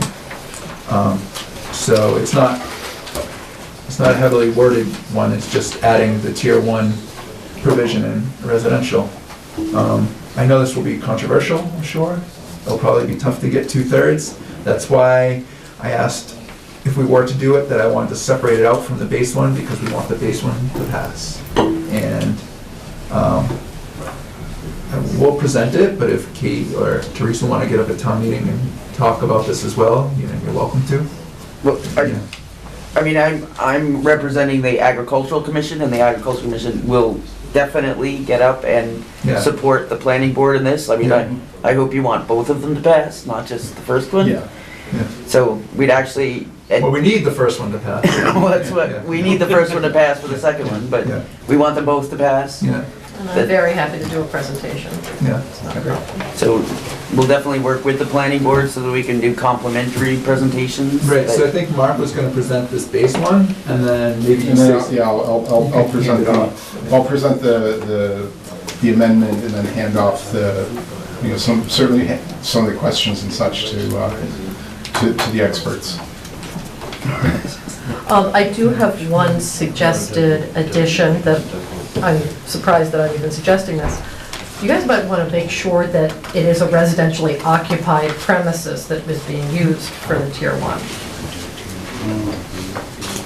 Well, so like in-home business, we require somebody to live there, right?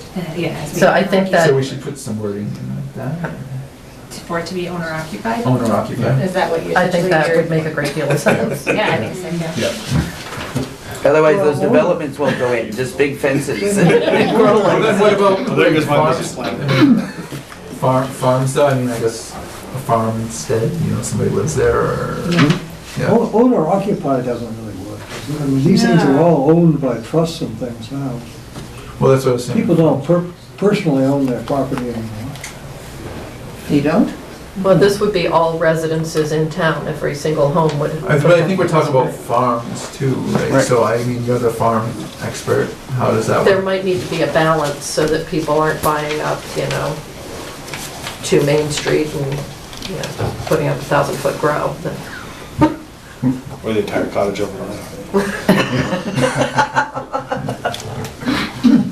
They're 2,400 square foot greenhouses. That's true, yeah, a bunch of 1,000-square-foot greenhouses. So I think owner occupied is, Yeah, we'll add it. Yeah, I think it's a really good point. yeah.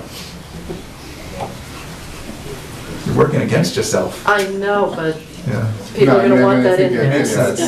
It does make Yeah. sense. yeah, I think it also is more fitting with what the intention is. Yeah, Um, it did seem like it would be a loophole otherwise, yeah. Yeah. And I don't know if the board wants me to give a 2-minute kind of overview of where I am on this. My name is Sure. Kate Bayou, I live on Wheeler Road. I would like to do a Tier 1 grow on my property. This is not a fly-by-night organization. I've lived in town for 12 years. I think a lot of people here know me, a lot of people know my kids.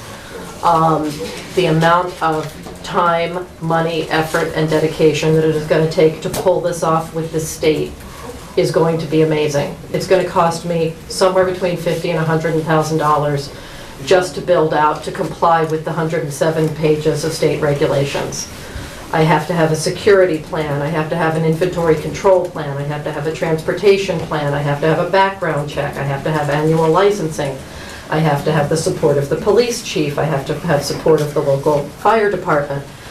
There is no element of this business that is not highly regulated by the state to begin with. So my feeling is, if I can comply, and I'm willing to responsibly comply with all of the regulations the state is putting on me, I should be allowed to do this small kind of craft grow, sort of like a craft brewery.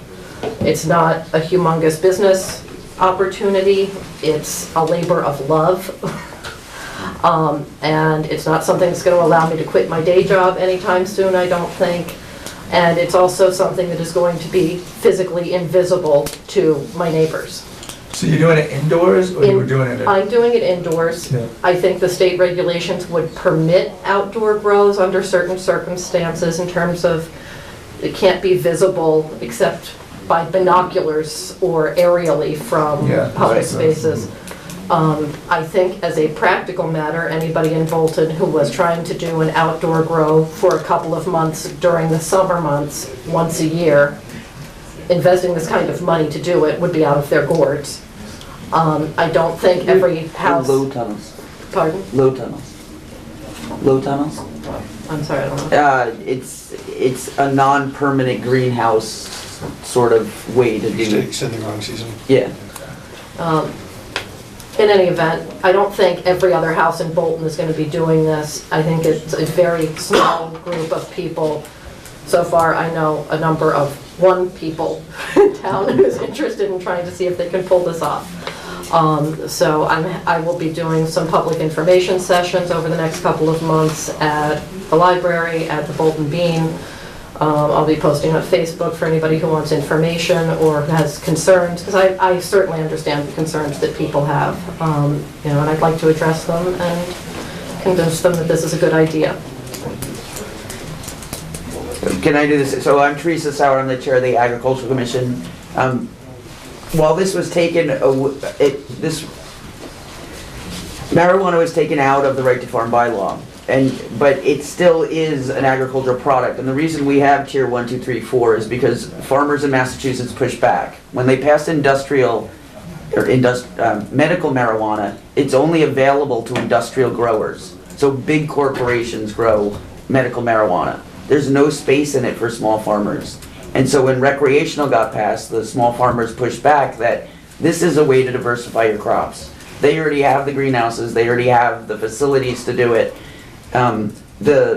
As Kate said, the security issues, the 107 pages of directions about how you can do this isn't different for a big tier 4 grower or for a tier 1 grower, which is why the investment is huge for a small grower. But the Agriculture Commission particularly felt like if our farms or residents, this falls just in line with what Bolton, with home industry, with small scale. I mean, right now, with marijuana being legal, and it is legal, every homeowner can grow 6 plants. So 12 plants per household with no regulation at all. There's no security, there's no nothing. And so in order to, if you're going to deal with 107 pages of regulation, this is not going to be a community issue per se.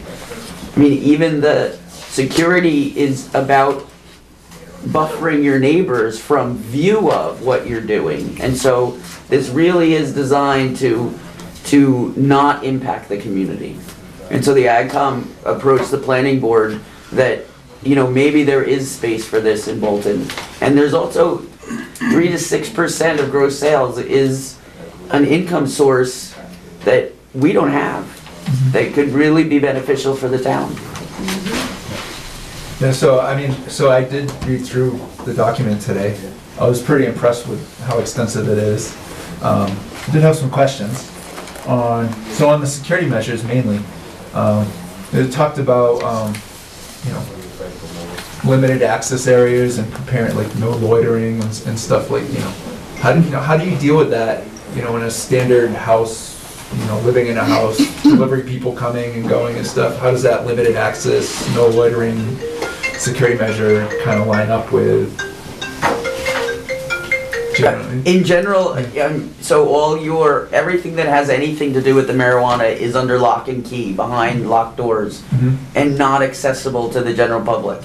So And who determines the limited access areas? At a state regulator or something comes out and approves your limited zone and what's? I think it's part of part of what you have to fill out and explain is how you're adhering to, what your plan is. It talks about people under 21 can't be in that limited access area and stuff, so you have to have like a locked area from your kids or something like that. For example, I would need pretty tight security between my first floor and my basement in my house.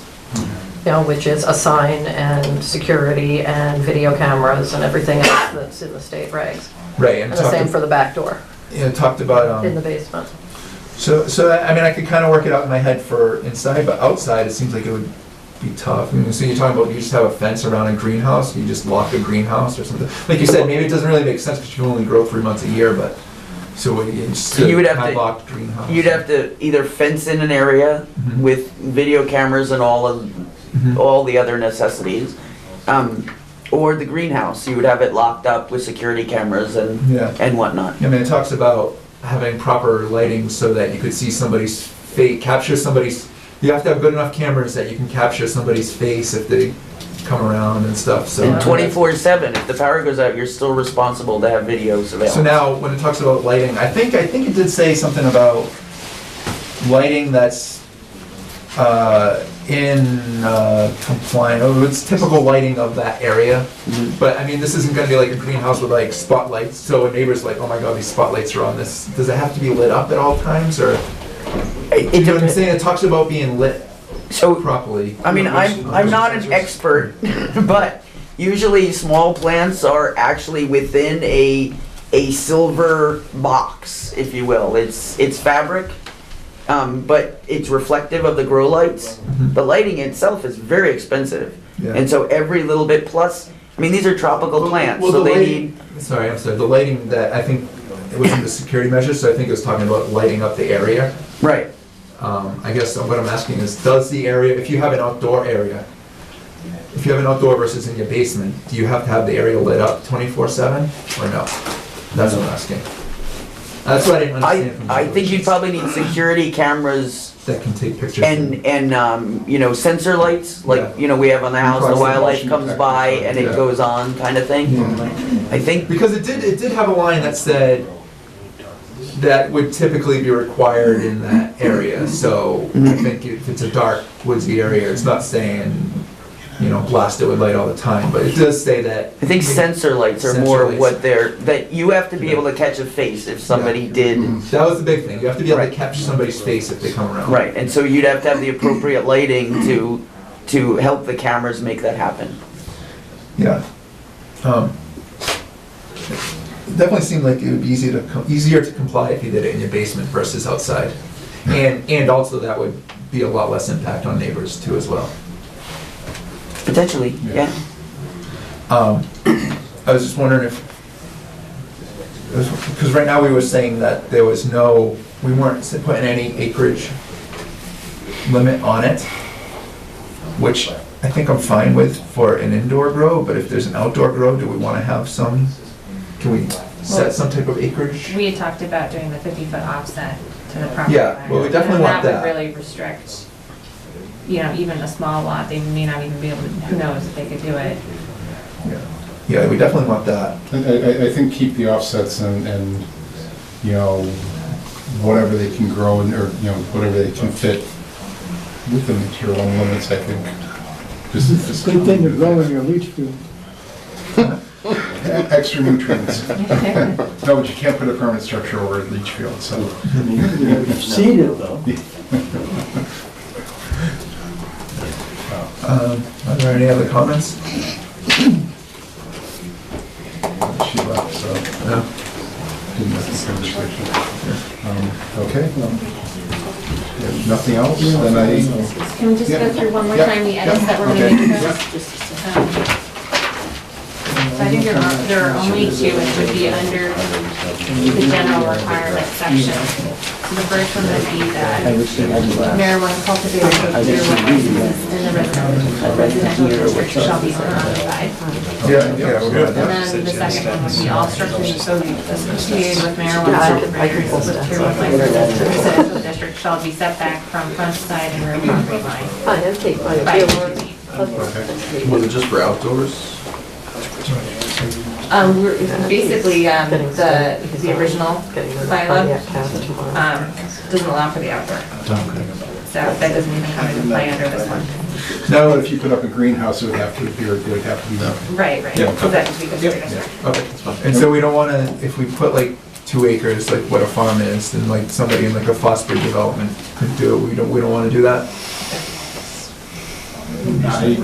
I mean, how would you even do it in a 1 acre lot, I guess? well, in your basement. In your basement, yeah. That's what I'm saying, outdoors. I mean, that may not get you a full 1,000 square feet, but it might get you, you might be able to make the argument that, 500 square feet or something, Yeah. Makes sense, or, I think you guys do have the basic, you can't be a nuisance, you can't, Right. So, it's still by special permit, Right. so there's, So it would be a hearing, it would be a special permit hearing, right? yeah. So all your abutters would be notified that this is what you want to do, so. Well, and that's also in the state regs, that there's Yeah. got to be community outreach that needs to be done. Yeah. So I It just don't- couldn't sneak in, is all I'm saying, yeah. Yeah. And you can't get the license without the chief of police approval. Right. So this is not just, it's not just special permit, but it's also, this is even more Yeah. than keeping the community safe. Yeah. Okay, well, I just have a general comment. okay. So first of all, I think this is a fine idea, in favor of it. I think the concern I have is that, I think it's unlikely to pass. But that's fine. I mean, that's what for the town is to vote. Depends on the mood, I guess. It depends on the mood, it depends on who can stack the room with their Right, supporters. right, and that's fine. The concern I have though is that this is gonna make, people will know about this and make people wanna vote against the first bylaw that we wanna pass. And even though that's what we discussed, and we said, okay, we'll separate it out, so we'll get the first one passed, and then we can have this discussion. Well, I think we can talk people through that, just with what we've been saying. If you don't pass it, it's just gonna be worse. If you don't want it, passing the first one is better for you than not passing it.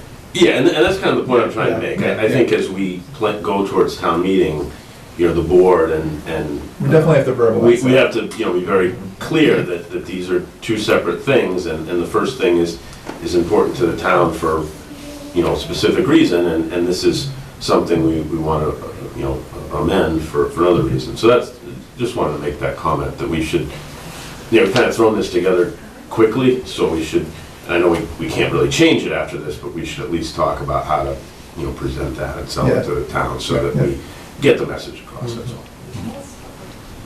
Any other comments? Good. Okay, well, no other changes there. That was it. Oh, and, yeah, okay, yeah. Yeah. I just those two things. Okay, then I will move that we add and support the Tier 1 cultivators amendment at town meeting. Second. All in favor? Aye. Unanimous. All right, last one is just the ability for the town to tax an additional 3% on top of the 3% that's in that's automatic in the state regs. Town council suggested that we put this on here just to make sure that it's in the books. And this would, we could do this no matter what, even if the previous bylaws fail, because we still want the ability to tax them if they come in. Correct. So, can't imagine anybody's against getting an extra 3%, so. Any comments? I would point out that my reading of this and my understanding is that this is on retail sales, so it wouldn't necessarily apply on cultivation. And transfer. It says gross revenue, I think. I thought it applied to all marijuana Yeah. establishments. Well, it says upon the sale or transfer of marijuana products by a marijuana retailer operating within the town. Yeah, maybe we So, wanna change that. Maybe change retailer to establishment. no, I I'd would- suggest you I would leave it like- the way it is. But I just wanted to point out the Why distinction. don't we take the wording contingent upon town council confirming? Because we want, Because I want it to the be growth, retailer seems like the wrong word. She's a wholesaler. Huh? She's Yeah. a wholesaler. And that's my point. My point is that I don't know how financially viable this whole thing is gonna be to begin with. And putting a 6% tax on it, Well, I mean, on a retail sale, that's fine. On wholesalers that are really trying to carve out a very small niche, this is an optional tax, so I exempt think out it's the a, tier 1. huh? Exempt out the tier 1. I don't think I wanna do that. Yeah, I wanna have the ability to maximize the town's profits, I mean, but this is. The town's not gonna get profit if it's not viable. Yeah. Well, I mean, it's gonna be in there, and you can discuss your business plan with the Board of Selectmen? Is that who that would go before? I mean, I assume that is kind of like a site plan review type thing? Yeah, you know, to be honest with you, I don't quite know. I would think it would be Board of Selectmen. And I mean, he calls out very specifically several times retail in the summary and in his proposed bylaw, so. So this is additional 3%, right? There's already a 3% There's already a tax. 3%, the state allows you to tax up to another 3%. Right, but And I would want 3% of a multi-million-dollar growth. I'm not objecting at all to 6% on tier 3, 2, 3, and 4, and 5. Yeah. But I don't know if it makes sense on 1. I mean, they've already, I mean, that's not locking it in, it's giving the town the ability to negotiate it. Well, it says to impose a local sales tax. It doesn't say to consider. The sales tax isn't on wholesale. In general, if they're talking about sales tax, that has a specific meaning and it's not on wholesalers. right. Yeah, that's not how it's written. Town council about this. Town council wrote this. Yeah. So I would leave it to town council to, if it needs to be modified, leave it to town council to modify it. I wouldn't play around with it. Yeah, and we can ask him, we can always amend it at town meeting. Yeah. I think we need to approve it for a placeholder on the warrant. Just do it. Town, you know. Well, why don't you just approve it contingent upon, allowing the town council to review one more Yeah, time. yeah. That kind of thing. And There are other places opening up though. you can amend on the floor. You know? I think that's how, at this point. Yeah, but coming from you, who is also on the EDC, this doesn't make any sense, Eric. I mean, you don't want to Well, undermine small businesses. Yeah, but I don't want to undermine, but I'm on the planning board now. Tonight he's on the planning board, so he's. Which hat do you have on tonight? Yeah, I mean, But you see the point, I mean, it makes see the perfect point. sense for I see a point. all the rest of them, but I don't know. I don't know the business, like, right now, it's tough for me to say, because I don't know the business plan. I'm just looking at, I can't believe they didn't change the security measures for tier 1. That they're exactly the same, if you have thousands of plants, and you're making hand over fist money. And yet, why are the security measures, I mean, the infrastructure costs, the upfront costs are unbelievable. What is it going to now? I think we should leave What do it you to mean? town council Yeah, to let's- review here. and work. Yes. Square footage. 60. We're gonna leave it to town council, and we don't have enough information now to like change it, but you can amend on the floor. That's what I would. Yeah. Well, I would double check against the Yeah. state regs. too. That's what we'll do. We'll talk with town council. We can tweak it a small amount, but we need to vote on this tonight to have a placeholder for this, Right. which we'll do. You can amend. To keep us in touch what town council Yeah. comes Well, back the way with. it is now is the way you want it. Yeah, yeah. It says up to. Okay, then I will move that we add the local marijuana sales tax and support it at annual town meeting. Contingent on. Contingent on Town council. town council clarification of the, whether it's just retail or all establishments. Second. All in favor? Aye. Yay. All right. Thank you, everybody. Thank you guys. Bye, boss. You're all welcome to stay for the rest of the... I gotta go get the cameras now. We're not even close to being done, so. All right, so we're gonna move on to Keys Farm. I guess I have to read this. Let's continue, right? First of all. Shall I alert them? You need to, it's a continuation of the hearing, but it's, we need to open the hearing to, Really?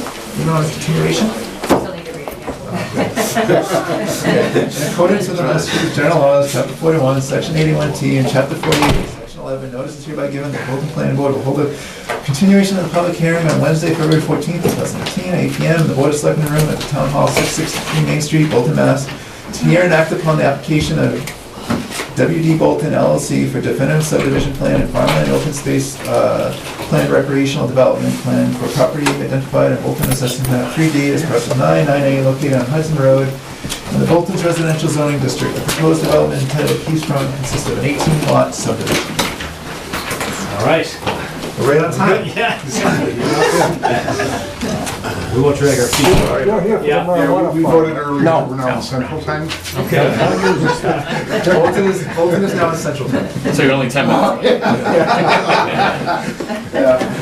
You always sit. Sorry.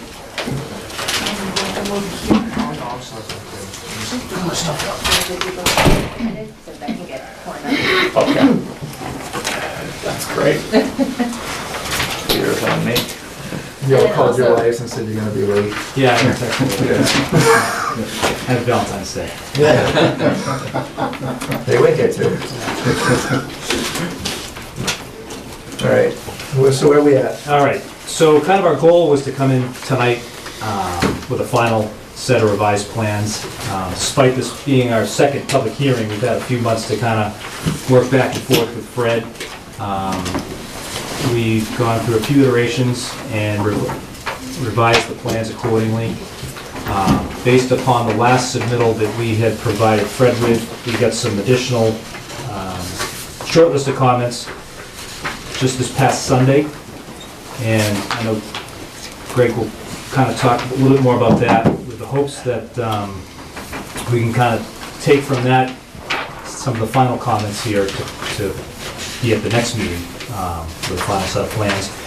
We've also received today, we got a couple other additional comments. We got some comments from the DPW.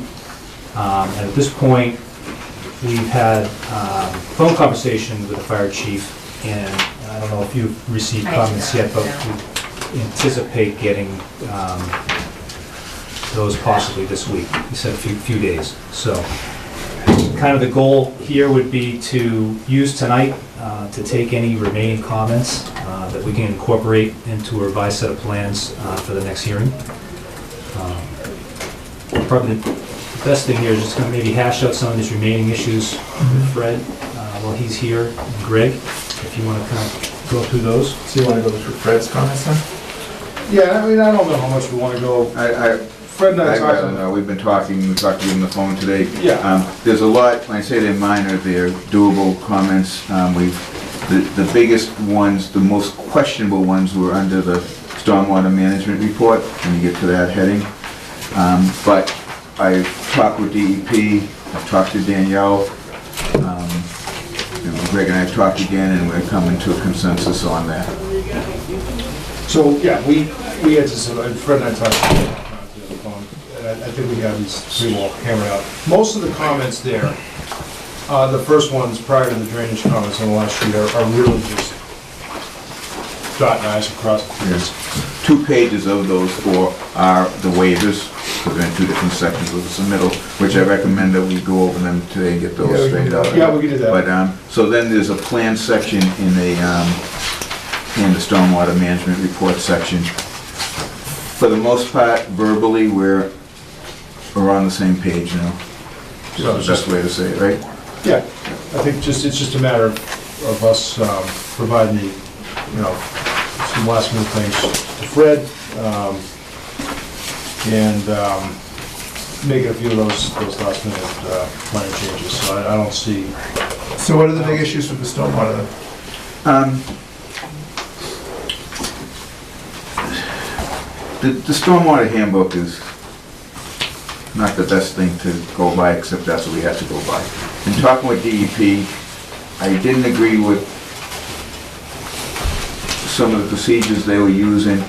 In talking with DEP, they were, even though it's a person supposedly wrote the stormwater handbook, or one of the authors, he wavered back and forth with what he said, but he said it should be okay in what I described to them. I got an email from them. And talking to Danielle, she said, well, we've done it the same way. So I'm getting, what I don't like is I'm getting, well, yeah, it should be okay. But I don't, as I told Greg today, no matter what, I still don't agree with it.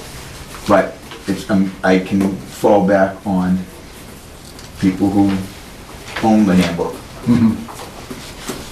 And then he put in his last comment was, this is only advisory. After all that. So. But it's, So, yeah, I think so. So what's outstanding in, what's outstanding in your mind, in the plan for stormwater? not outstanding in the calculations, Yeah. okay? They're saying that there are infiltration basins, and there are infiltration basins and extended detention basins.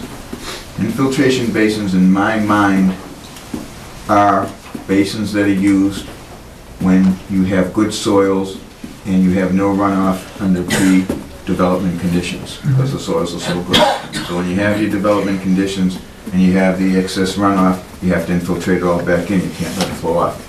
Detention basins are for the poorer soils, and there's runoff in the pre, and then maybe doubled in the post, but you have to detain it and regulate it going out.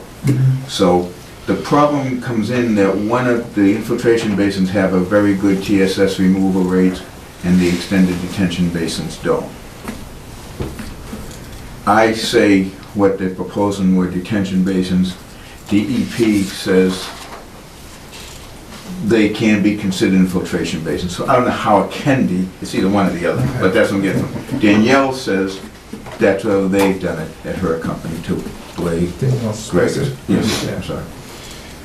So I've fallen back on them. I think it ends up being a personal preference, perception, whatever of it.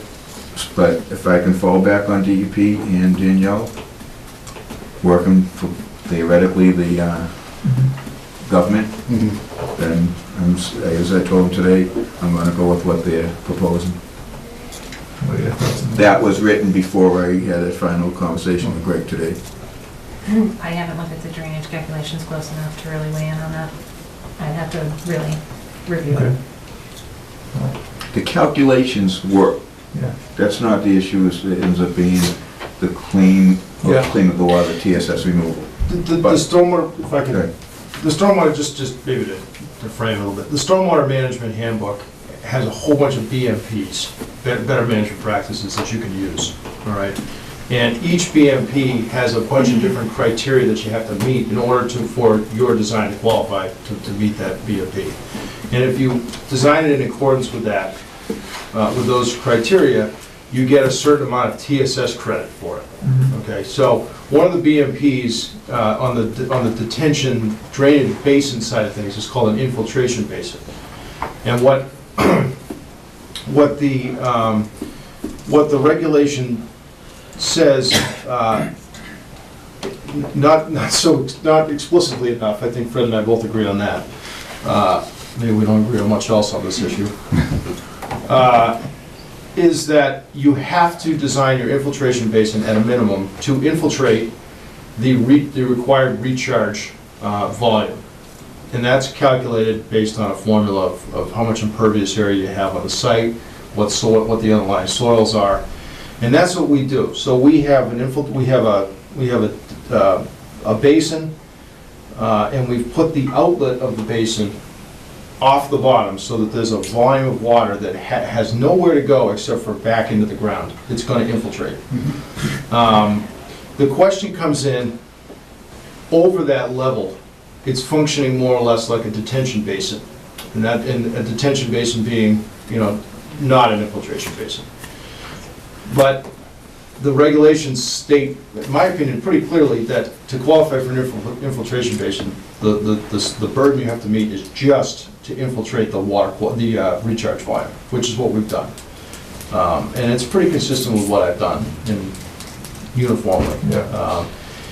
And so that's the semantics. If you didn't have an infiltration basin and it was just a detention basin and we did not design it to infiltrate, we'd get a lesser TSS value, which is problematic from meeting the TSS standard. But like Fred said, I think we've arrived at a consensus. Okay.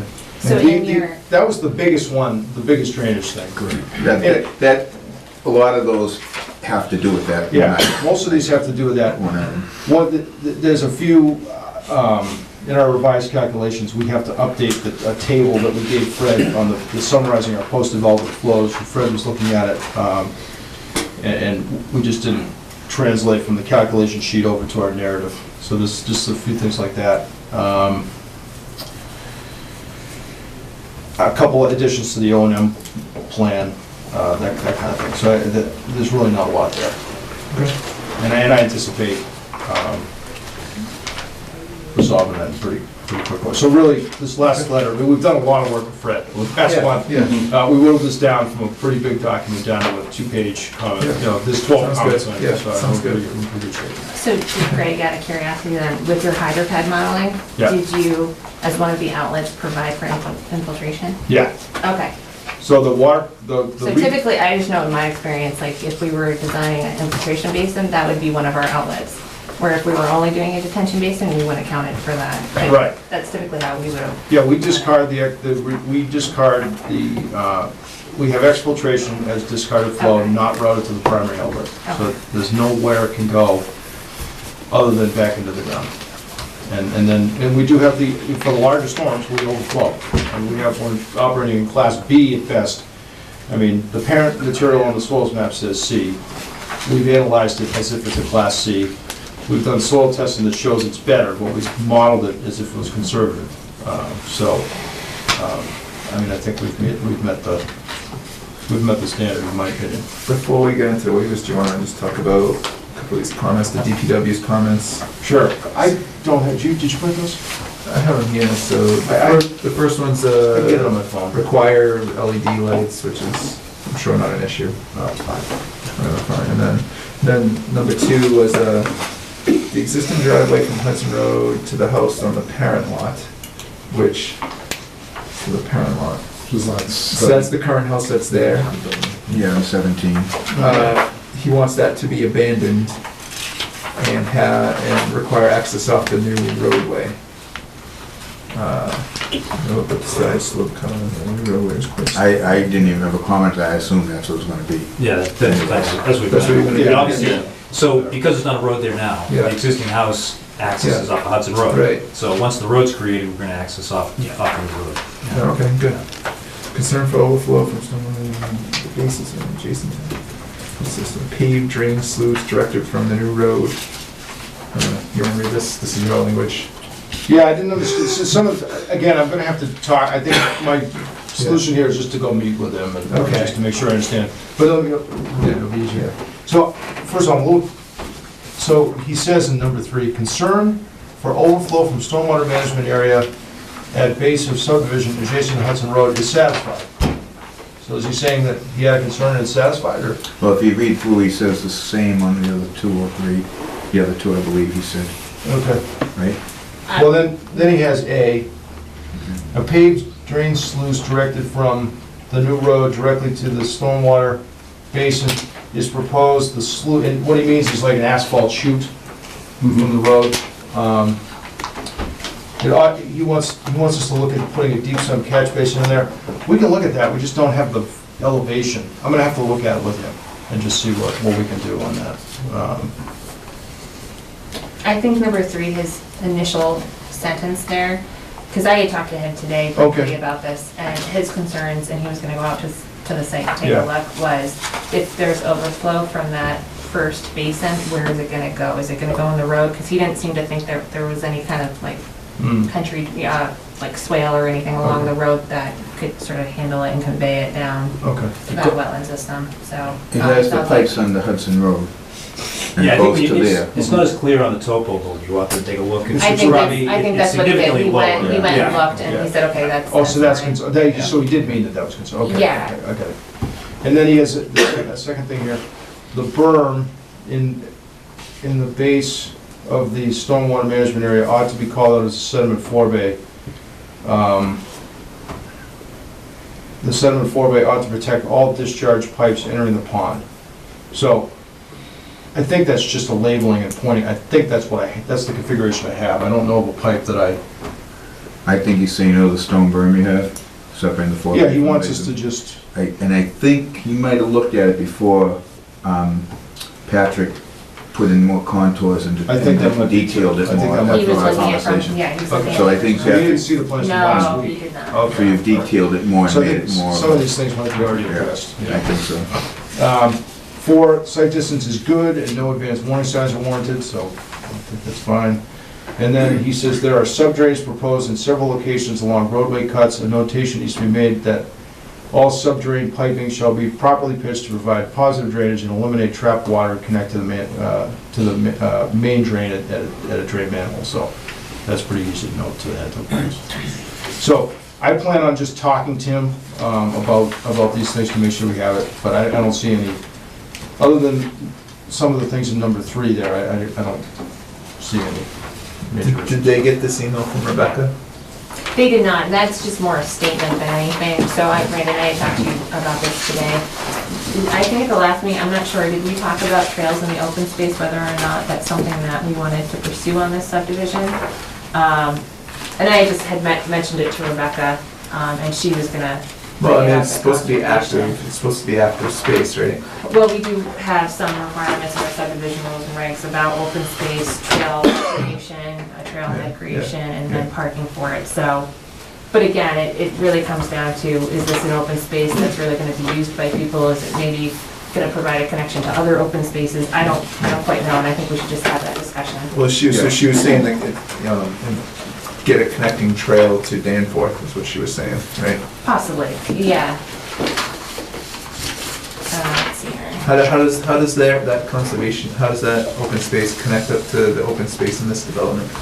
That's, Are they I'm not adjacent? quite sure, so Yeah. that's why we should look at the plan and see Okay. if it's even feasible, if it Yeah. makes sense to Yeah. do it. Maybe it's something that we want to basically, waive or not require on this subdivision, I don't know. Okay, all right. So again, we haven't seen that email, but just kind of a quick It's- response to that is, basically it is segmented. So our open space is segmented from the Danforth open space, and really, Segmented meaning this. they're not connected. They're not connected. So there's a piece of non-open space between the two. So the Danforth open space is in this area here, and their open space is Okay. back in Yeah. here. Yeah. So he's probably got better.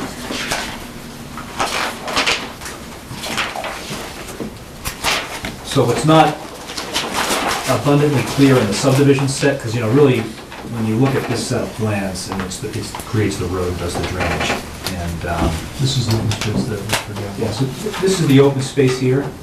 This is a real large parcel owned by Ettinger, Yeah. and then this is our open space here. So really the only way to kind of connect up, if they were to do, I mean, obviously this is a good sized piece, I mean, it's almost 30 acres. Obviously, we filed a notice of intent with conservation, we've been before them a few times, and really just kind of left the hearing open based on getting the final revision of these plans. We went over the fact that it's gonna be deeded to the town, and certainly, whether it's Trails Committee, Conservation, can analyze this and figure out where they wanna put trails. The challenge with trying to get over here is when you look at where we have septic systems and house locations, in order to get a trail through there would be basically going right through people's backyards, which historically, That's right. we've been trying to avoid, just both trails to me, because no one wants to be on a trail that goes through somebody's backyard any more than anybody wants when going through their backyard, so. So is this landlocked land, or is this? That actually goes all the way through and fronts on Long Hill. Oh, okay. It's a good It's an sized edge piece of land, that's the property. owner. So it's basically, part of it abuts Dwayne Henry, we're in here, but Okay. that's subdivision. So I guess the other thought would be, okay, maybe it's not gonna connect to other open spaces, but do we wanna provide trails within that open space just for the people that live within that subdivision? Would they like the opportunity to be able to walk through there?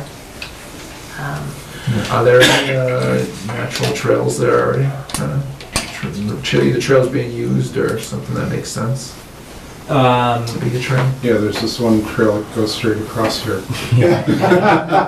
Tennessee Gas. Tennessee Gas, Yeah. I mean, there's a couple trails through here.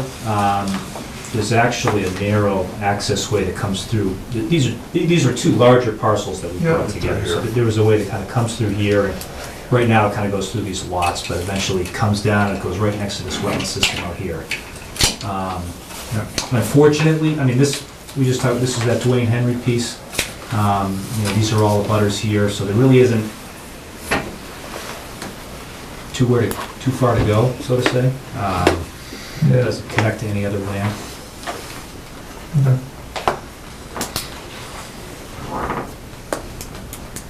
What do we do at Century Mill? Do we require trails at Century Mill? They had some existing trails like cart paths and Yeah. things, but yes, there are trail easements and trails throughout, and there's like a trailhead. There's some So parking. historically, like, when it goes to the town, once the town takes ownership of that land, they've gone in and put trails in, like Northwoods, for instance. You know what I mean? We knew where some of those were and incorporated in some of the open space. They came in after Conservation, the Trails Committee, and, because obviously where it went through lots, they had to kind of move things around and provide. But again, there was further land out beyond that that they could connect to, and the Bolton Loop Trail ends up going through there. It That was all important kind of- trail connect, that's the other thing I was gonna say. I guess that was done after the fact. I guess the question is, would be a spot near a potential trailhead where, some gravel could be put down for a couple of spaces or something? Is that something we look for ever? Or? I mean, at Century Mill, we required parking for, Yeah. and they put in a trailhead for that. Right. So if you say the trailhead's here on the road, does it make sense to have, is there any, I know if that's. I don't really see this open space being all that viable. Okay, I mean, that's what I'm Century saying. Mill was different because there were existing trails. People were, that whole neighborhood, Spectacle Hill, South Bolton, they were using those trails. So it made sense to kind of keep it. All right, fine.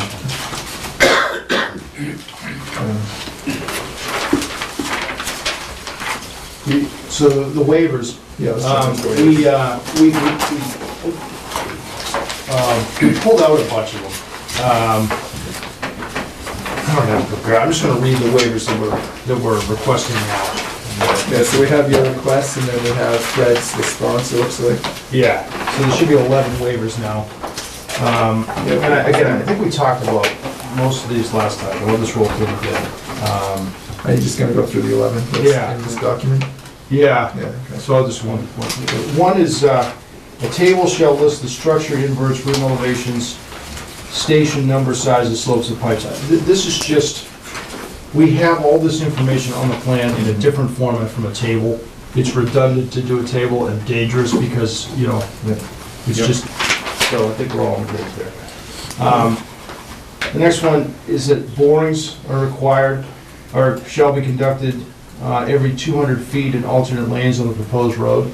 we're just asking for a waiver. We haven't tested exactly that configuration, but we've tested pretty much a lot of places on the law. Yeah. That's right. The next one is a traffic study.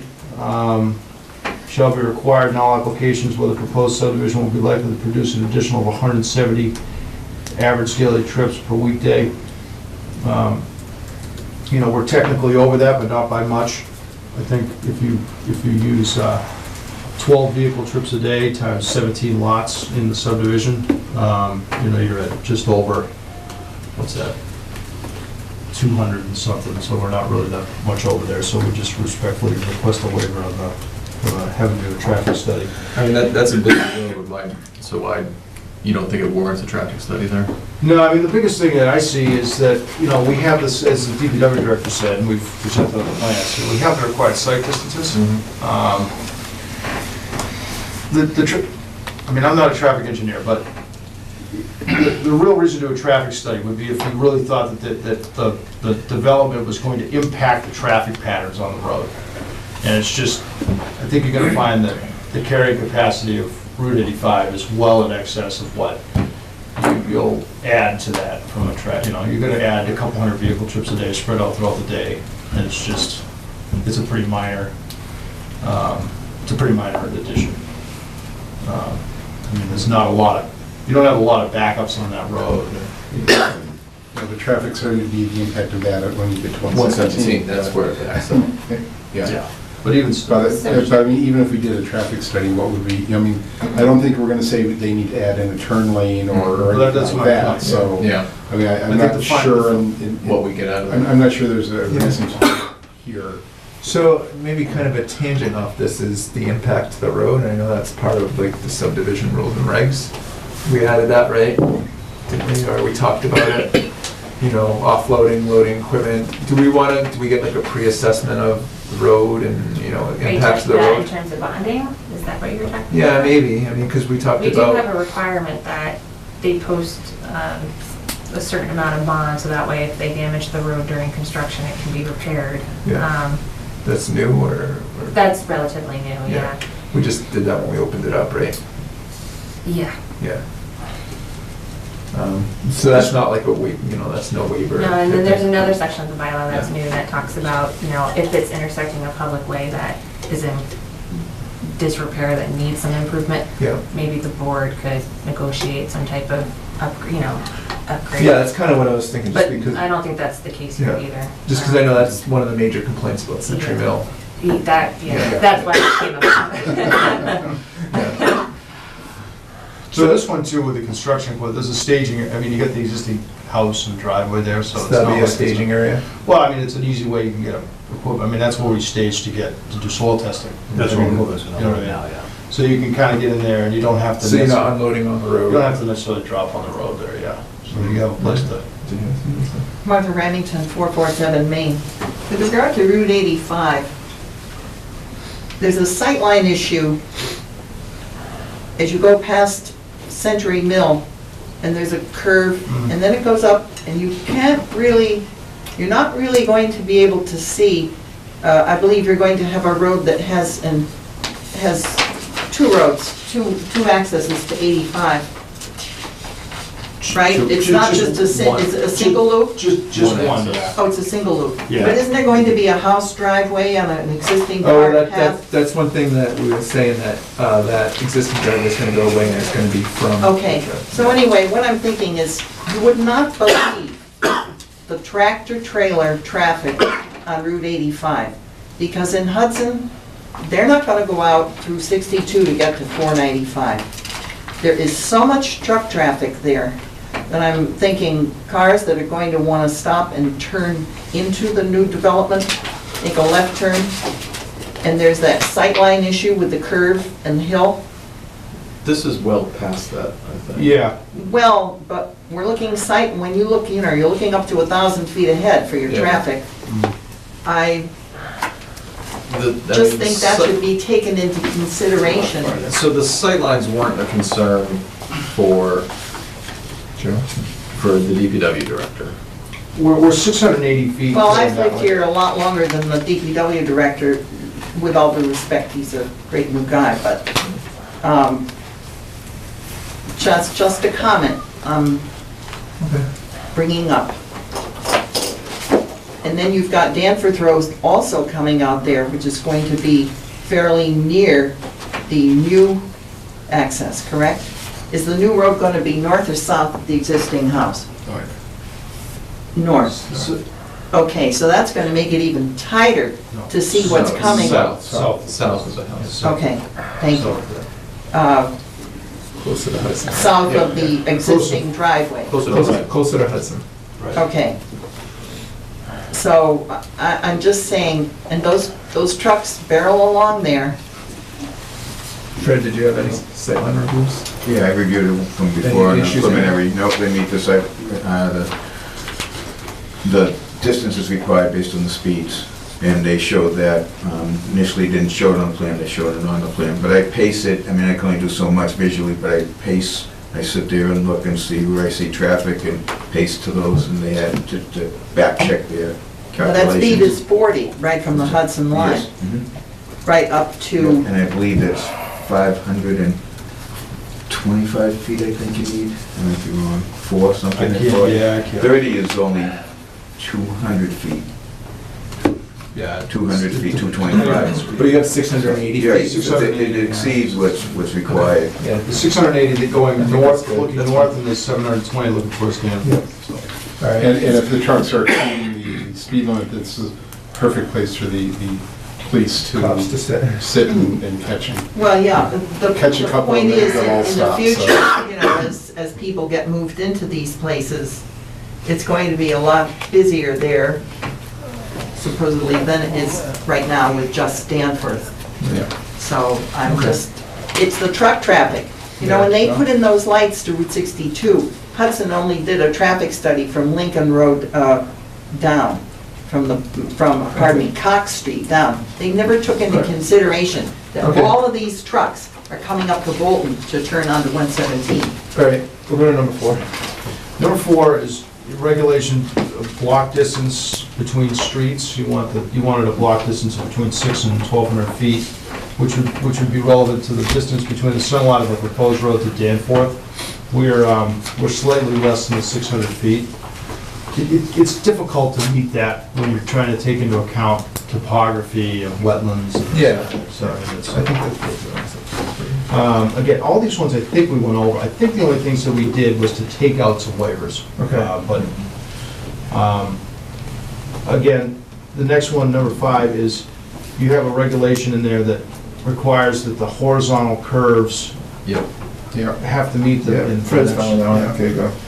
6 is, the minor street pavement width is 24. What are you proposing? We're proposing a 22. That was a major change that we did. We had 20 when we were here last month. Yeah. We changed that to 22, which I think the chief was okay with. Fire chief. Well, he was okay with He was okay with 21. He was okay with 21, but Yeah. this is longer than, This is a long road, yeah. so we decided we'd go 22, and I think he was Okay. okay with that. Okay. The next 2, 7 and 8, have to do with the cul-de-sac. 7 is dead-end streets, I'm sorry. The next one's the dead-end street length. Dead-end streets shall be a length between 250 and 500. We're obviously we're 1,500 and something feet, but traditionally, Bolton has given that waiver, given the, it's relative to the Right. hose on the fire truck, which I think is 1,800 feet or something like that, so I think Number 8 is dead-end streets shall provide a turnaround diameter of at least 120 feet. Again, we've talked about this in length. We're all set with that. The next 9 is the unpaved portion of the cul-de-sac shall have a diameter of 50. We're proposing a smaller diameter with no island. I think we get that. 10 is lighting will be located at the end of the cul-de-sac. We're proposing it at the intersection, but not at the cul-de-sac, so. Yeah. And 11 is monuments shall be installed at all points, change in direction and curvature of the open space. We're asking for relief to do iron rod instead of bounds. We had a few other ones in there that we've taken out. So we had, that we didn't feel we didn't need anymore. Those are, I can't remember what they were, but there was. Granite curbing and inlets. Right. The DPW director now wants granite at the radiuses, wants granite on the curb inlets, so we took those two out. I think we went to a 4-to-1 side slope in a few spots where we had 3-to-1 shown. There might have been a few other ones, but we've removed them, so I don't care. Yep, that's fine. So what's open then to address, Erica? Anything left to address with this? Sure, are you gonna vote on those waivers tonight, or do you wanna do? That's fine. It's up to you We can guys. do that. Was there any, the only one in question was?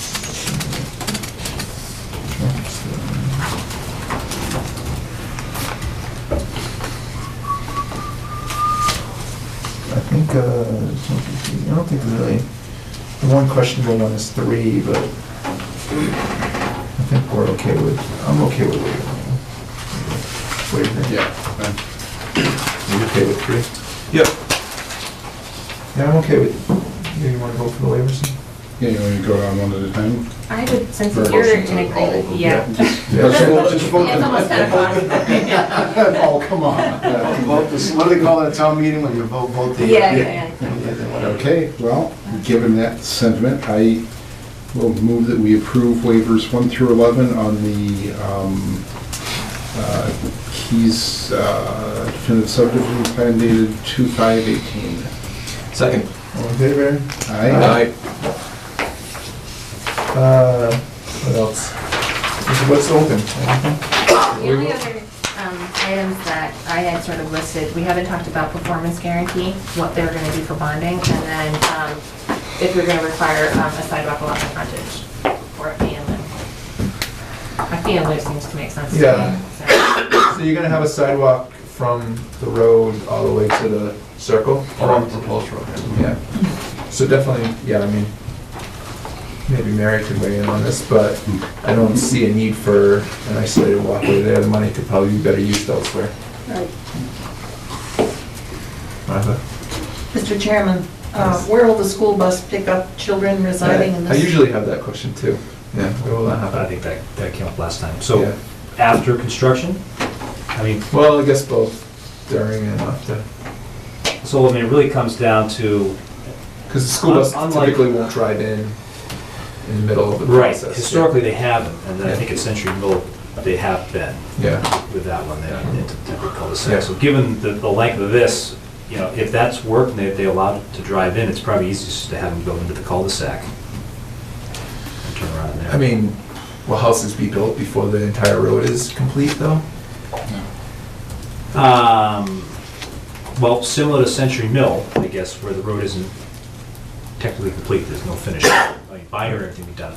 I mean, But so I Century see- Mill, they go around to Cider Circle or whatever, right? Right, I mean, But you won't build the road up partway and stop and build the house. exactly. There's gonna be no temporary, I guess that's what I'm trying to say, given the size and scale of this project. So for instance, this entire roadway is less than Old Stone Circle that goes up that cul-de-sac there. So, you know, I see this being, you know, graded, done, you know, binder and everything there where the bus. can Before come houses are at being the built? point. Yeah, and basically, I think you have to have pavement in front of the lot Yeah.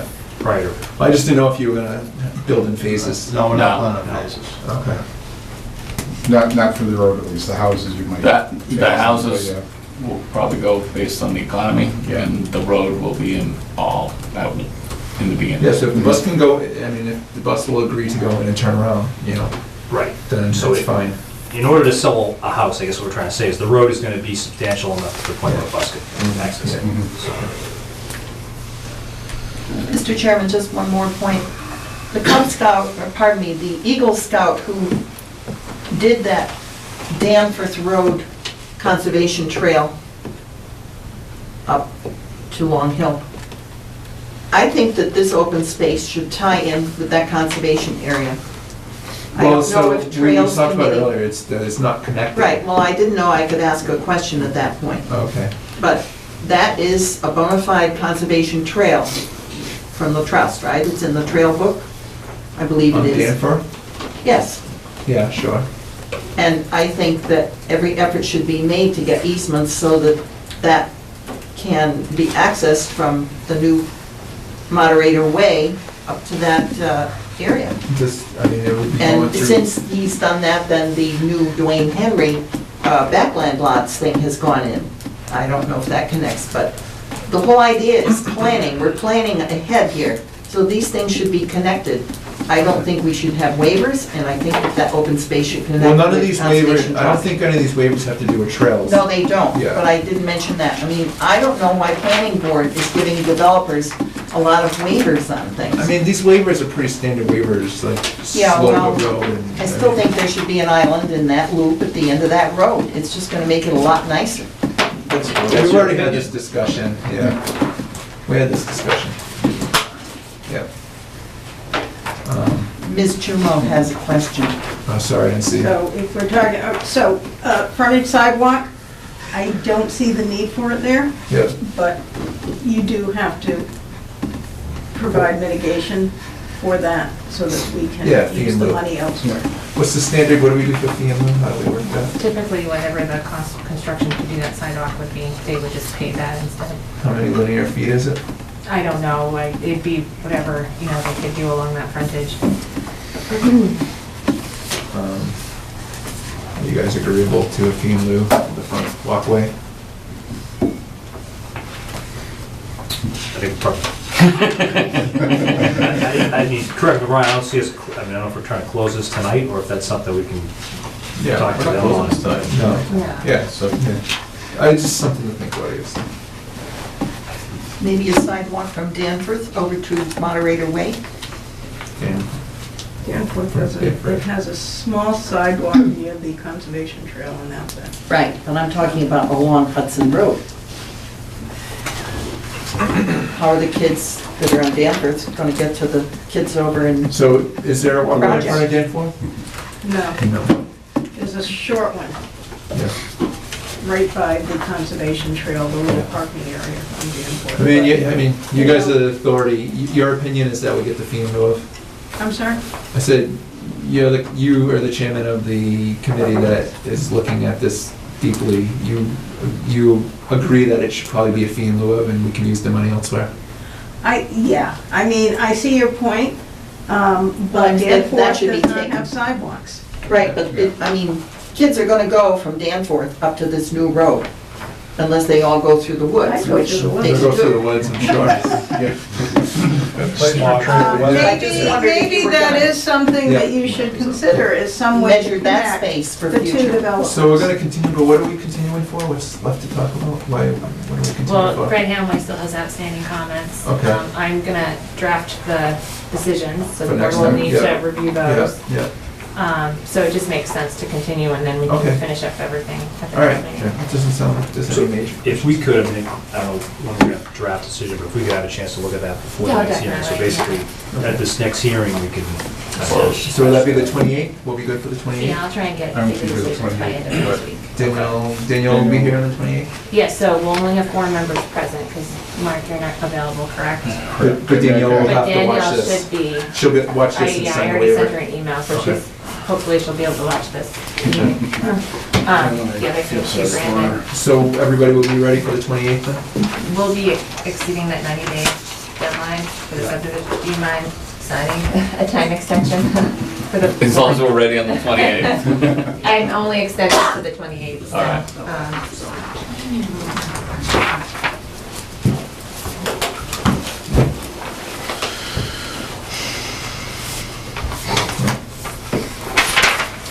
That's it? Awesome. Okay. Sorry for the delay. Right, thank you.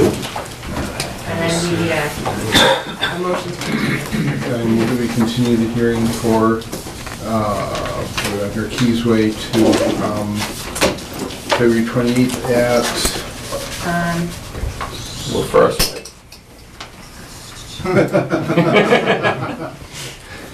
Yes, 5 o'clock. At 5. 7:30. 7:30. Second. All in favor? I'm agreeable, but yeah. Where are you going? Florida. I'm going to Florida on the 1st, so we better get it done. I'll still be down there, yeah. Thank you. I can call in, but I All right. watch this.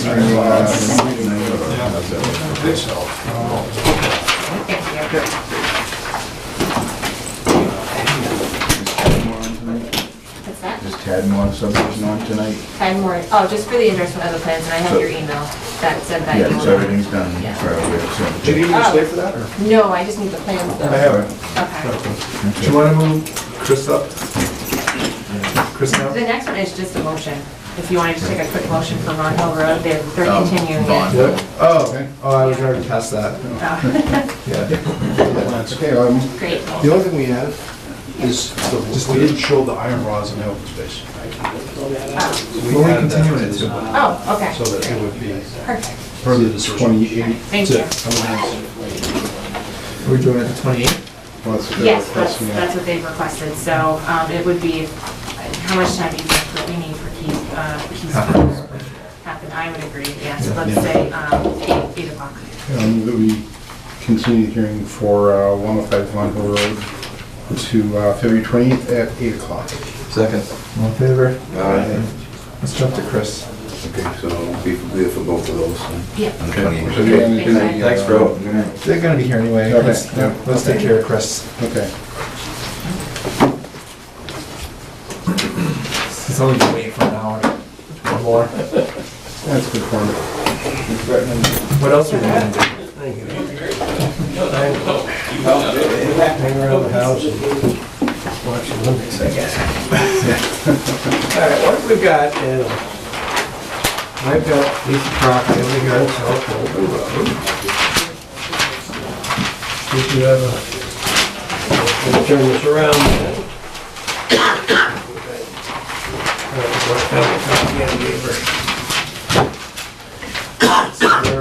What are we? Here is Farm Road, coming in right here. Okay.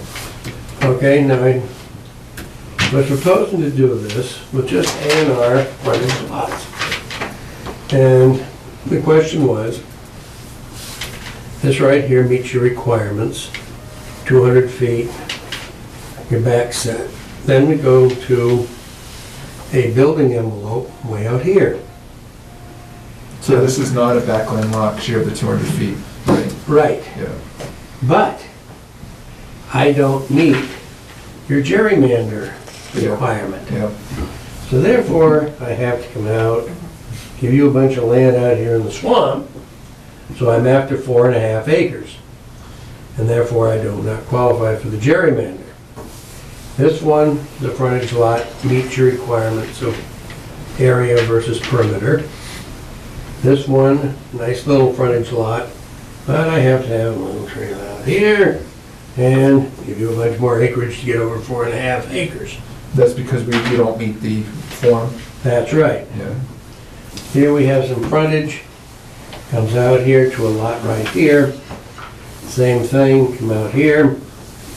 And then we have one backland lot right here. Now this remaining property belongs to my, everything on this side of the wall belongs to my brother Paul. Now Paul, because he has the bed and breakfast up here, Charlotte's house that he Yep. operates with. Sister-in-law? Is that for sale? That one? No. No. He wants, with the exception perhaps of one lot down here, he wants this kept open, particularly the highland, for the vista from the bed and breakfast. So this is going to be restricted anyway. So lot 5 you're not building on? No, excuse me. Lot 5 is a backland lot with the houses over here, which Oh, I exists. see. Oh, okay, I got it. Sorry. Which is presently, I'm sorry, this house, yeah, So then, this house is on a 100-foot wide lot, all the way back. It's a little over 2 acres, and it is pre-existing. Oh, this gets rich. Old Otto Sol that lived here thought he was giving this tract to his son Ralph, who built a house right here. And it wasn't until Ken Tebbets passed away and they were settling the estate, they realized that old Otto didn't realize he had a separate parcel right here. And when he gave this to Ralph and he sold the rest of the land to Tibbets, Tibbets ended up with this. He never knew it. But in settling the estate with Tibbets, they realized This was here. Well, old Ralph had passed away and Albert lived here and he had no interest in it.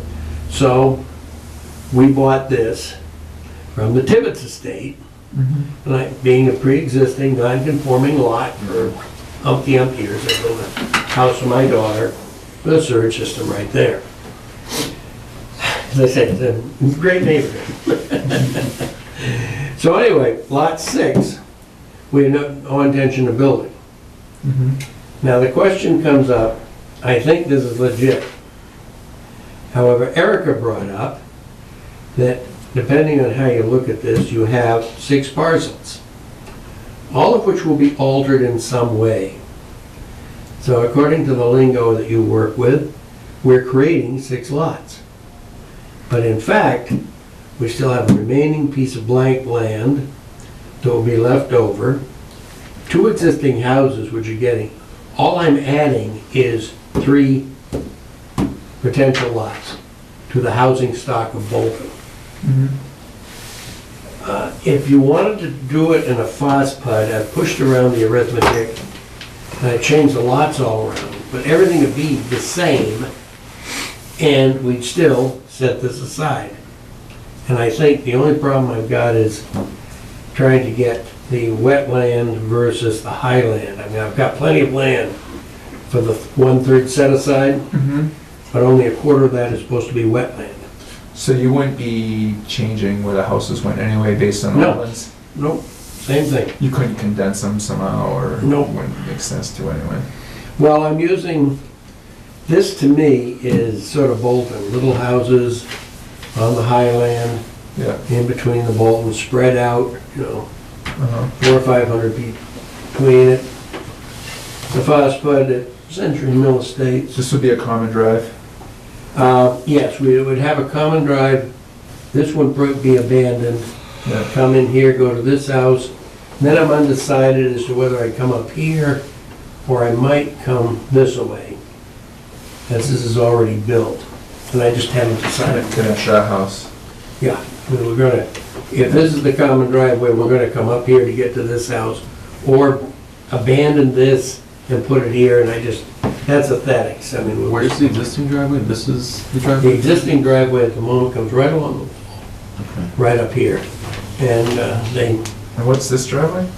What's that one just goes to this house at the moment, Oh, and the barn, oh, okay. which is where old Ralph Soley had his house and his little barn. The barn's gotta go, as you can, it's on the existing lot line as well as on the new ones. And it's a grand old barn that was built in the early 50s out of 2x4s and 1x2s. What number, that's number 91, is that Yes. 91 South Bolton Road? Yes, this is 91, this is 89 currently.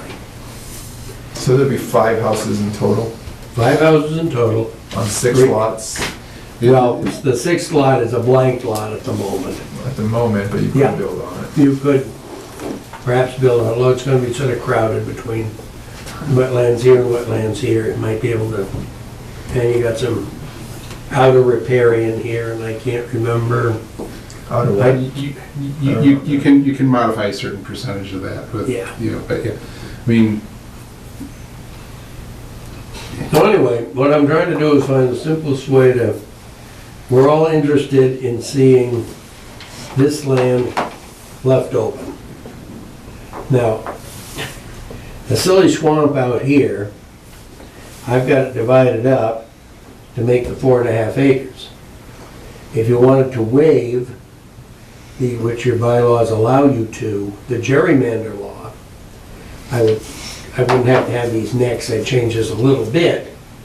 And then as far as I'm concerned, the trust owns some land out here. I'd be happy to take everything out here and give it to the trust and let them have it, so. So put a conservation restriction Yeah. on it? Yeah, or give it to them in fee. Either way, whichever they want. If they want it, and there's sometimes a hesitancy to take land in fee because then you're responsible for it. Where if you just get the conservation restriction, Right.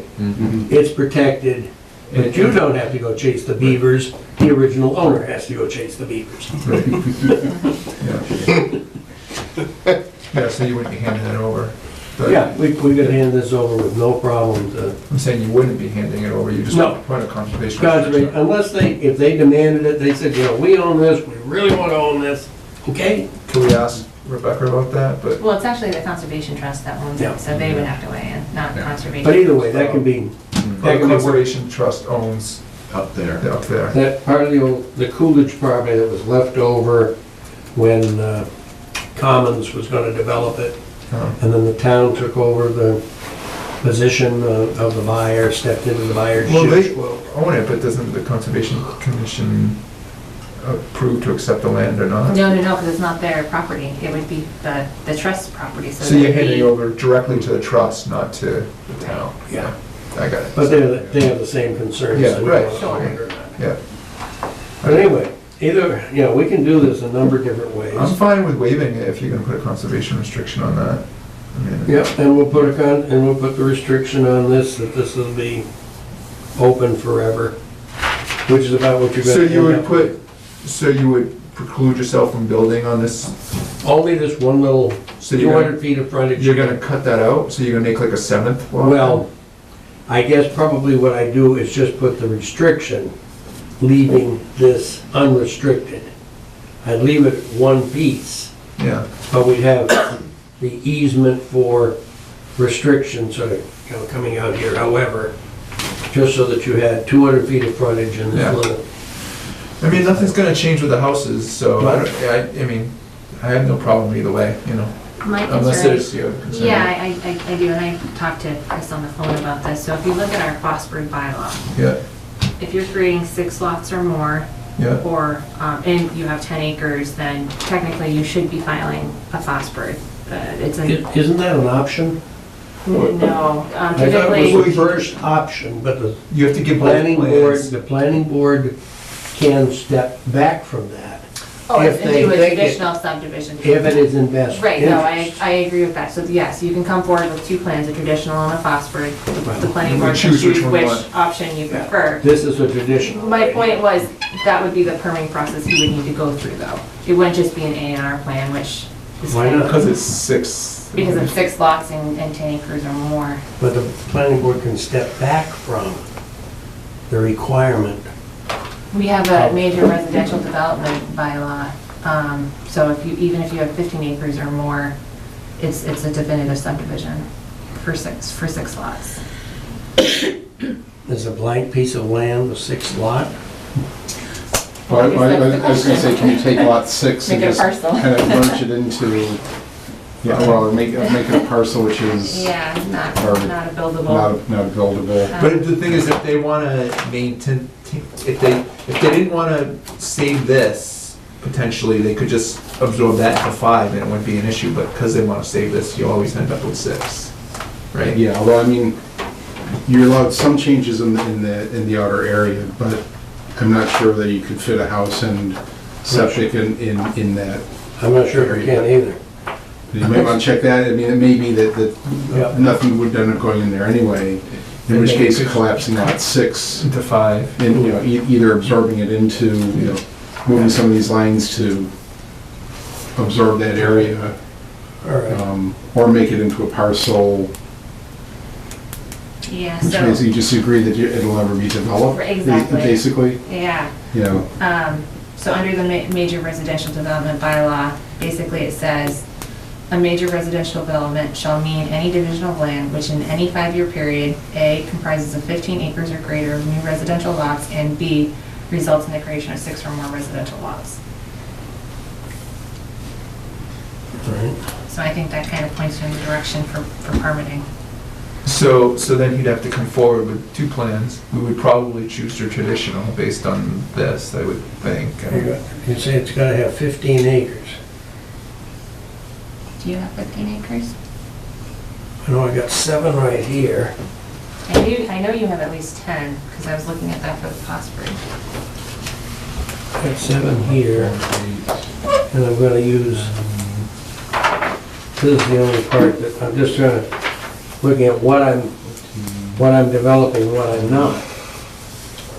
I'm gonna only be developing something that looks like this if I stick with a hammerhead here, the backland lot. well, the overall parcel is more than 15. So is that A, B, and either or it has to be both? It's It has to be both. Could you, if you handed over some of this acreage, Yeah. if you Yeah, offloaded it, that's one way of looking just at it. offload it beforehand, Yep. get under the 15. Yeah. Well, and also I got a bunch of Well, but he wetland can't, right here.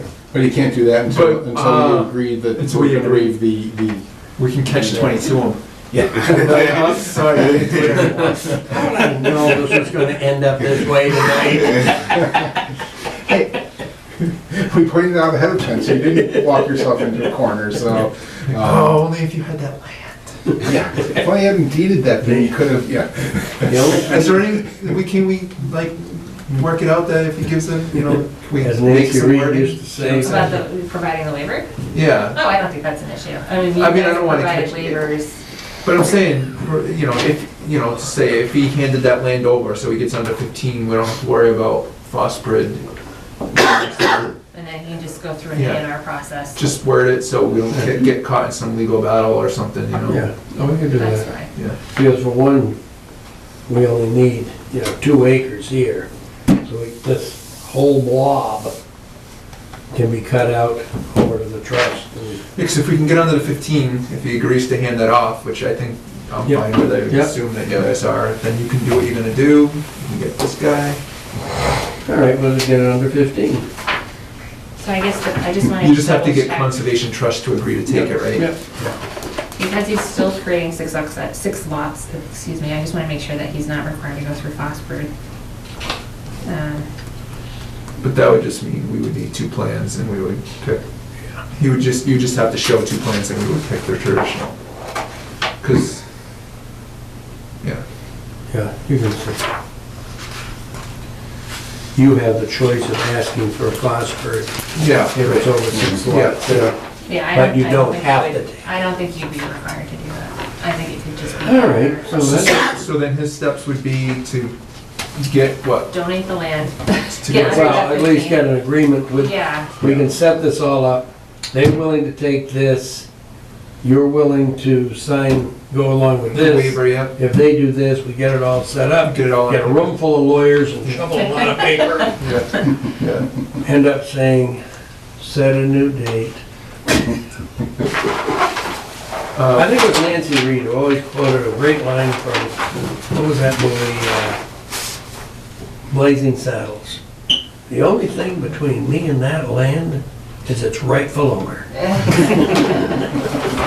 But, so do we have to, vote on any waiver or anything beforehand? Can you give us- I don't think so. I will talk to the trust, see if I can get some, get willingness on their part, Yeah, and yeah, come back with a little bit firmer stuff. yeah, it sounds And then good. but I know that you're willing to Yeah, we're definitely willing to work. be with that. reasonable, work it out. Yeah. Okay. Reasonable people. Gee, must be Speak for spreading, yourself. must be spreading around here, huh? my battery died. Oh, wow. That means our meeting has gone too long. No, I gave you the Can we push this stuff in? Thank you very much, gentlemen. Well, I'll work this out and be back. okay, we've met Sean and, we meet you? That was, Yeah, We did here the 4-hour a month ago. one. Yeah, yeah, so we met both of you guys. We haven't met Andy.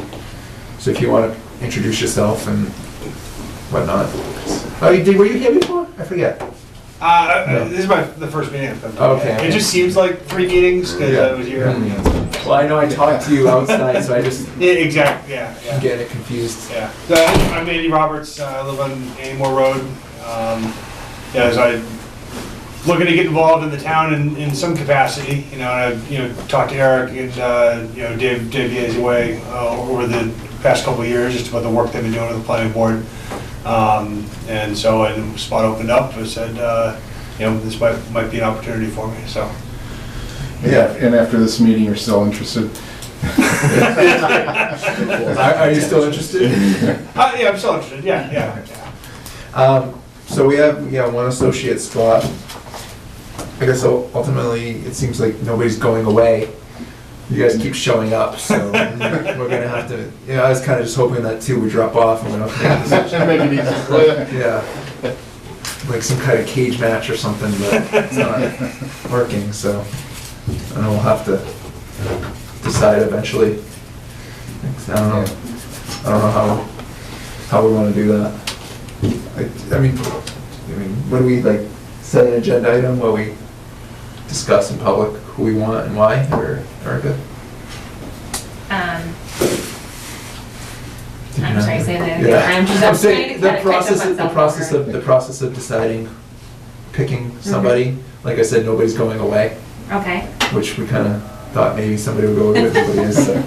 So we have to pick somebody, so we set an agenda item, maybe next meeting. it's up to however, yeah, you wanna do it, if you I don't want. wanna keep stringing them along so they keep coming, I Do you wanna assume. vote tonight, or do you wanna pick from a hat? I mean, it's really however, Let's. I don't think it would hurt my feelings. I don't know if Yeah, you guys care. I'm fine, yeah. I mean, yeah, it's whoever. Yeah, I mean, I'll say, I don't know that I bring any, specific expertise in this, in this arena to the committee. I think, for me personally, it's, a way to get involved and to learn about the process and learn about, I am kind of new to town meeting format and everything else, so there's, I'm perfectly happy to, just keep on watching and taking part from a distance as well, so, And can you remind me, you were on some type of planning board or something, right? I'm in the carpenters unions, Yeah. so, I have resumes and I didn't know what to bring or what not to bring. When it comes down to, planning boards, I understand that it's not always an easy decision, because you have to kinda. Well, you saw tonight. Well, no, I understand. I've been on, my jurisdiction in the Carpenters Union was Malden, Medford, Somerville, and I've been involved with planning board meetings, and I understand that you can't appease everybody, and you have to do what's there's a fine balance when it comes to, what's good for the town, what's good for with everybody. And so I saw the piece in the paper, and it was like, what I know what I can bring to the table in terms of just that, I come from a construction background, so I also don't want to see the town getting raked over by developers as well, because you see where someone will sell you a song and dance, and it's like, oh, this is the greatest thing, and then, next, they're only in it for the quick money. Yeah. So that's that delicate balance of making sure that you have, I grew up in Lynn, which is the second biggest city in Massachusetts next to, Boston, and I like the rural part of this town. And at the end of my street on Sugar Road, I saw these craftsman buildings going up, and this could either float me or not, whatever it was, and I'm like, wow, those are really close, and is that really the right thing to, So unfortunately, that's a 40B. 40B. and so, it's gonna take some time to learn the bylaws. I understand it, I get it, it's like some things you have control over, some things you don't have control over, and it's just like, all right, can we maintain our...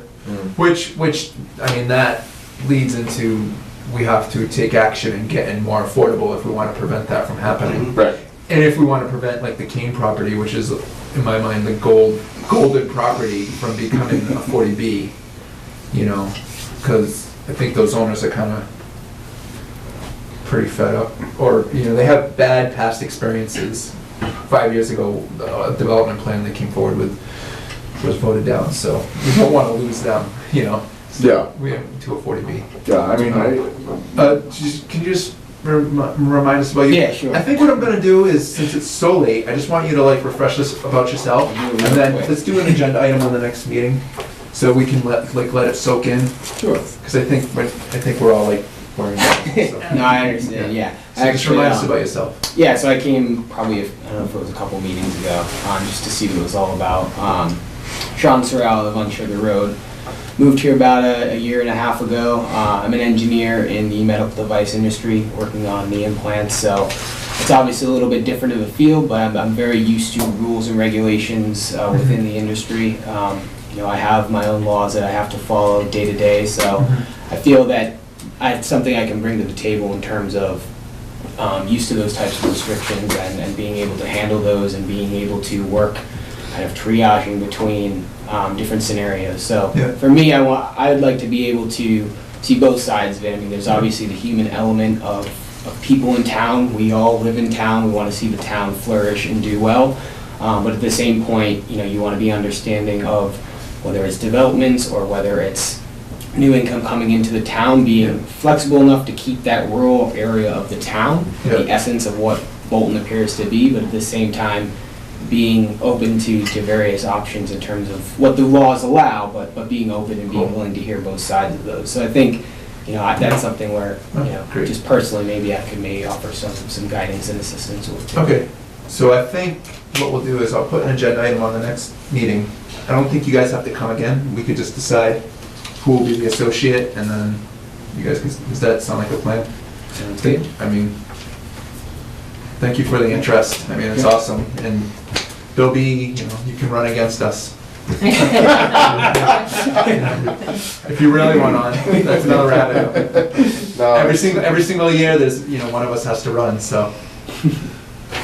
Like I said, I prefer not to have to campaign, but you're welcome to run against us. I don't think anybody here would be. Yeah, I mean, it's really just a call to, that volunteer, the volunteer portion of it. I think, I think all of us are passionate, about the town and. Great. So it's all over. Okay. Erica, can we skip complete streets tonight? Well, first off, Mary has stayed to. Oh, Right. Oh, okay. I'm still here. And the other part is, so I am going before Board of Selectmen tomorrow night in hopes that they will adopt the policy. So we have to do it. I'm really looking for this board to make a recommendation to the Board of Selectmen to adopt it. So it would be great if you could, if we could go through it tonight. With that said, Well, okay. So you want to go through the slides? yeah, I can quickly go through the slides. I just gotta find my copy.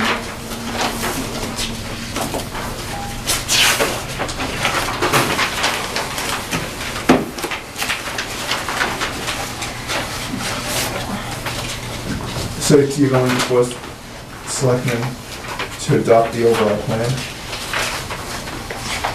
Correct.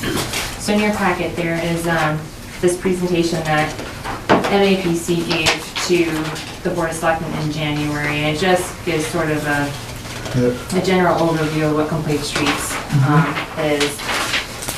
So the first topic, just what is a complete street? So a complete street is a roadway that are safe, comfortable, accessible for all users of all ages, abilities, income, regardless of how they travel. So we're taking into consideration all modes of travel, people that are walking, people that are biking, people that are in cars, and then also public transportation.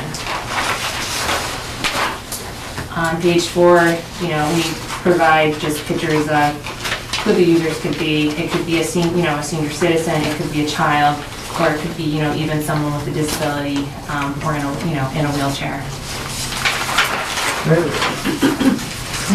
You're showing like lots of city pictures, I'm just wondering how it applies. We're gonna get to that. So on Okay. page 6, a really important concept for complete streets is context sensitivity. So in the pictures you'll see there's one that shows a city street, and then one that shows more a rural road. Yeah. So the design elements that you would incorporate into that city street would be very different than what you would apply to a rural road. Yep. And so obviously for Bolton, we would incorporate design elements that made sense for our roads, particularly because they are rural. And that is actually an important, that the context sensitivity is very important, especially for rural towns. Okay. Again, on page 7,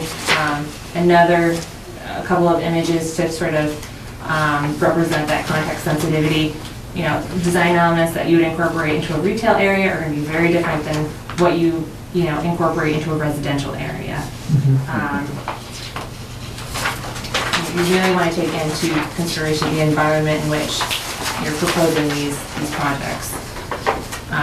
On page 8, it shows a picture of what's not a complete street. I mean, this is pretty obvious. It's a 4-lane road and it's showing, people trying to cross the road without a crosswalk, it's just not a safe environment. Yeah, can you just Photoshop this to be classic pizza? There you go, yeah. Well, yeah, it looks like it could be that. And then page 9, again, it shows someone in a wheelchair that's trying to get onto a sidewalk that doesn't have a landing, doesn't have an ADA ramp. It's not safe for them, trying to get onto that sidewalk. And then I just briefly wanted to go through some of the misconceptions when we talk about complete streets. And really probably the most important one is the fact that people think that, oh, well, if we adopt a policy, then Mass DOT is going to make us incorporate all these design elements and make us do something that's prescriptive, that doesn't make sense for the town. And that's not the case. It's really context sensitivity, and it's really important to understand that we maintain local control for roads. Mass DOT is not going to be dictating to us what we need to design, that it's going to be our decision.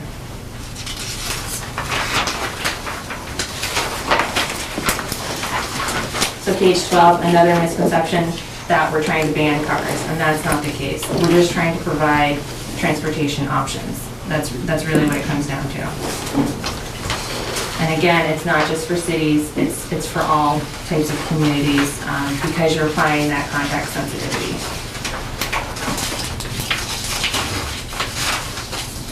So page 14, when we talk about the complete streets policy for Bolton, just some quick bulleted items. We're talking about providing high-level direction. So it's guidelines for future project, transportation and road projects. It's looking at changing the everyday decision-making processes and systems. So, incorporating that complete streets philosophy into our everyday decision-making. For example, if we're going to update the subdivision rules and regulations again, we would look at incorporating complete streets into that. The intent is to do small projects that would have incremental changes to achieve long-term results.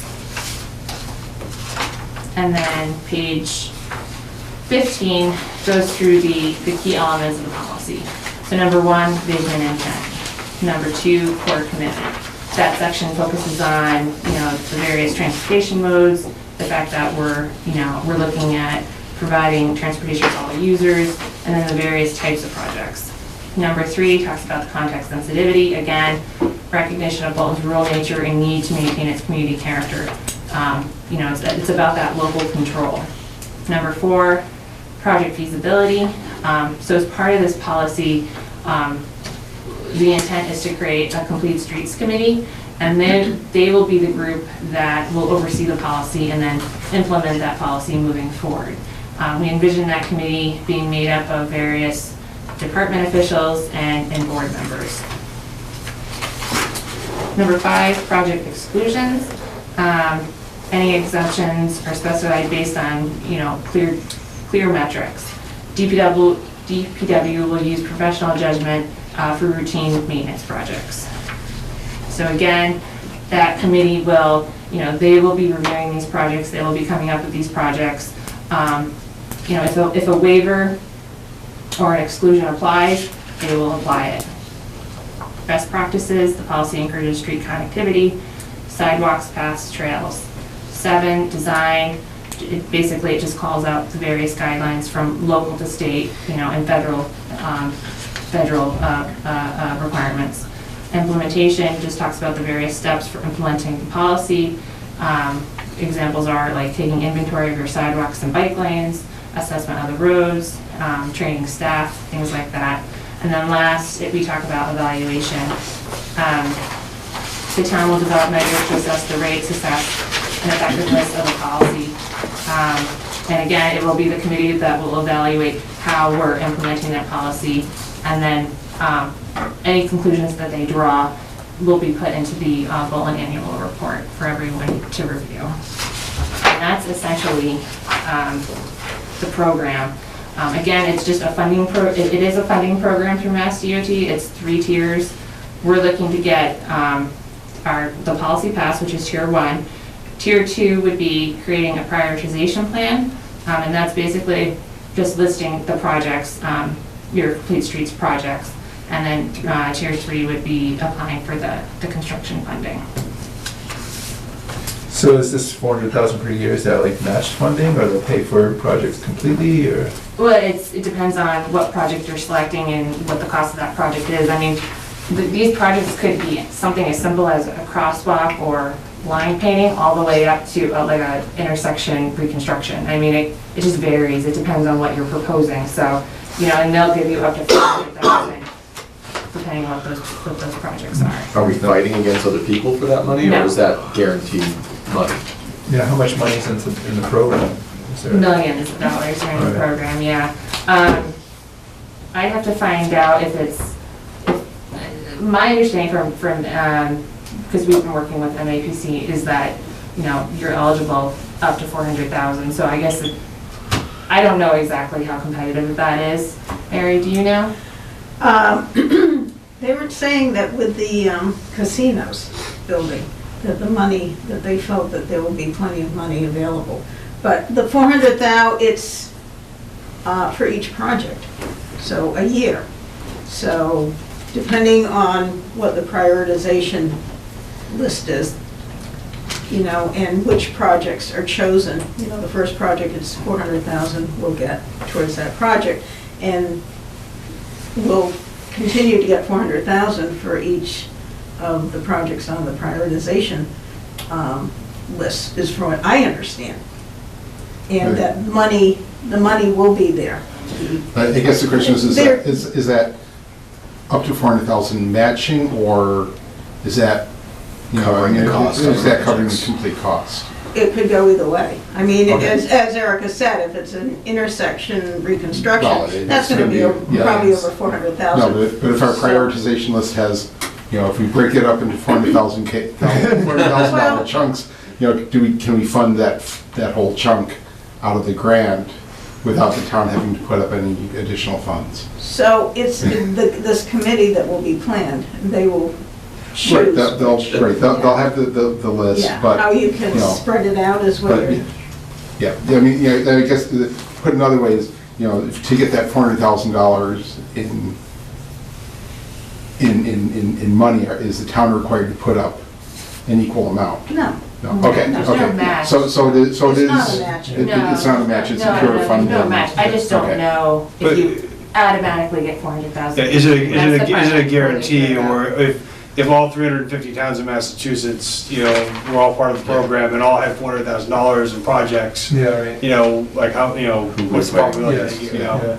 yeah. Maybe it's different year to year. Right. So you have to apply for it. You plan your project and apply for the funds. That's true, too. Yeah, but I guess, I mean, the question, I mean, a lot of the grants are matching, or they'll Yeah, cover. that's not you know, the case, So if this is just a pure, okay. You're gonna abide by these guidelines, we will give you. I think the other question was, I don't know if I remember Harold Brown asking this or something, but if they just wanna, like, how he recycles the road, just goes down the road and, you know, churns it up and puts it back down, will that require adding sidewalks, you know, in that situation?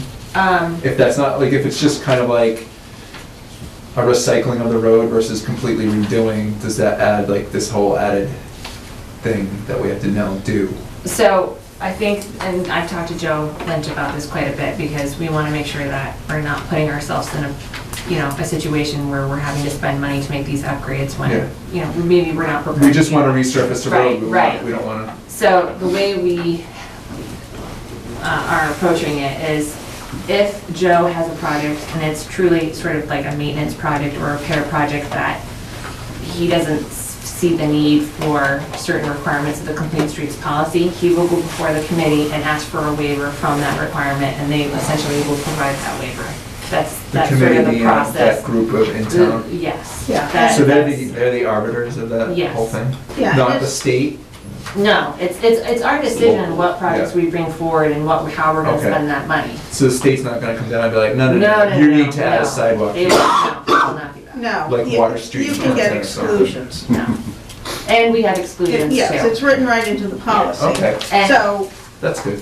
let's say you're talking Golden Run, Yeah, and yeah, that's one that they have doing a to. complete resurfacing of the road, they're not gonna put in sidewalk. No. I mean, Complete Streets would say, yes, you How know, about you some need to drainage look into first? it. Can But fit one car down there. you have to, I mean, why? Okay, but I mean, if you go to, if you've got the policy under project exclusions, so costs and/or associated environmental or physical impacts of accommodation are excessively disproportionate to the need or probable future use. So, you know, it's, so yes, that doesn't mean that you have to put a sidewalk every time you do repair work or major work to a roadway. You don't have to put bike lanes. There are other things that you can do, signage, maybe, you know. Painting. I'm trying to, but, Line you know. paint, you know, but- Well, line painting, I mean, but if you don't even have room for shoulders, Yeah. you Yeah. wouldn't. I mean, you wouldn't see major alterations to a lot of Okay. these. Right. That was my major narrow, concern, was just back getting road locked into roads. stuff And that. again, you're gonna take into the context sensitivity of that area. I mean, Okay. like Mary's saying, roads, we're not gonna have sidewalks on our back roads. It's, Yeah. you know. Okay, I'm okay with this. So what do we need? You need a vote from us? Do you mind? I move that we support this Complete Streets adoption with the selectmen. Second. All in favor? Aye. You beat us down. We're very amenable at this point. Thank you. We can skip, do we have to sign this thing or no? Endorse Tadmore definitive subdivision plans? Well, can we leave or no? Eric, can we leave? I also want to thank you, because this was one of the recommendations of the mobility report. Cool. Was for the town Yeah. to adopt a complete street. If you need us to sign policy. it, then, but, what do you need? There's a lot of plans to sign. though. Oh my gosh. It's each, I think it's each sheet. Can we come by this week and do it? Yeah, let's figure it out. I'm too tired. This is too late. It's crazy. I can't do it anymore. Motion to adjourn. We adjourn. All in favor? Aye. You say you sure you all want to be involved in this? I was gonna say, each meeting I've been to is gone, Huh? well, till about 10:30. No, we'll take that out. No, thank you. Yeah, this is my resume and then type of training.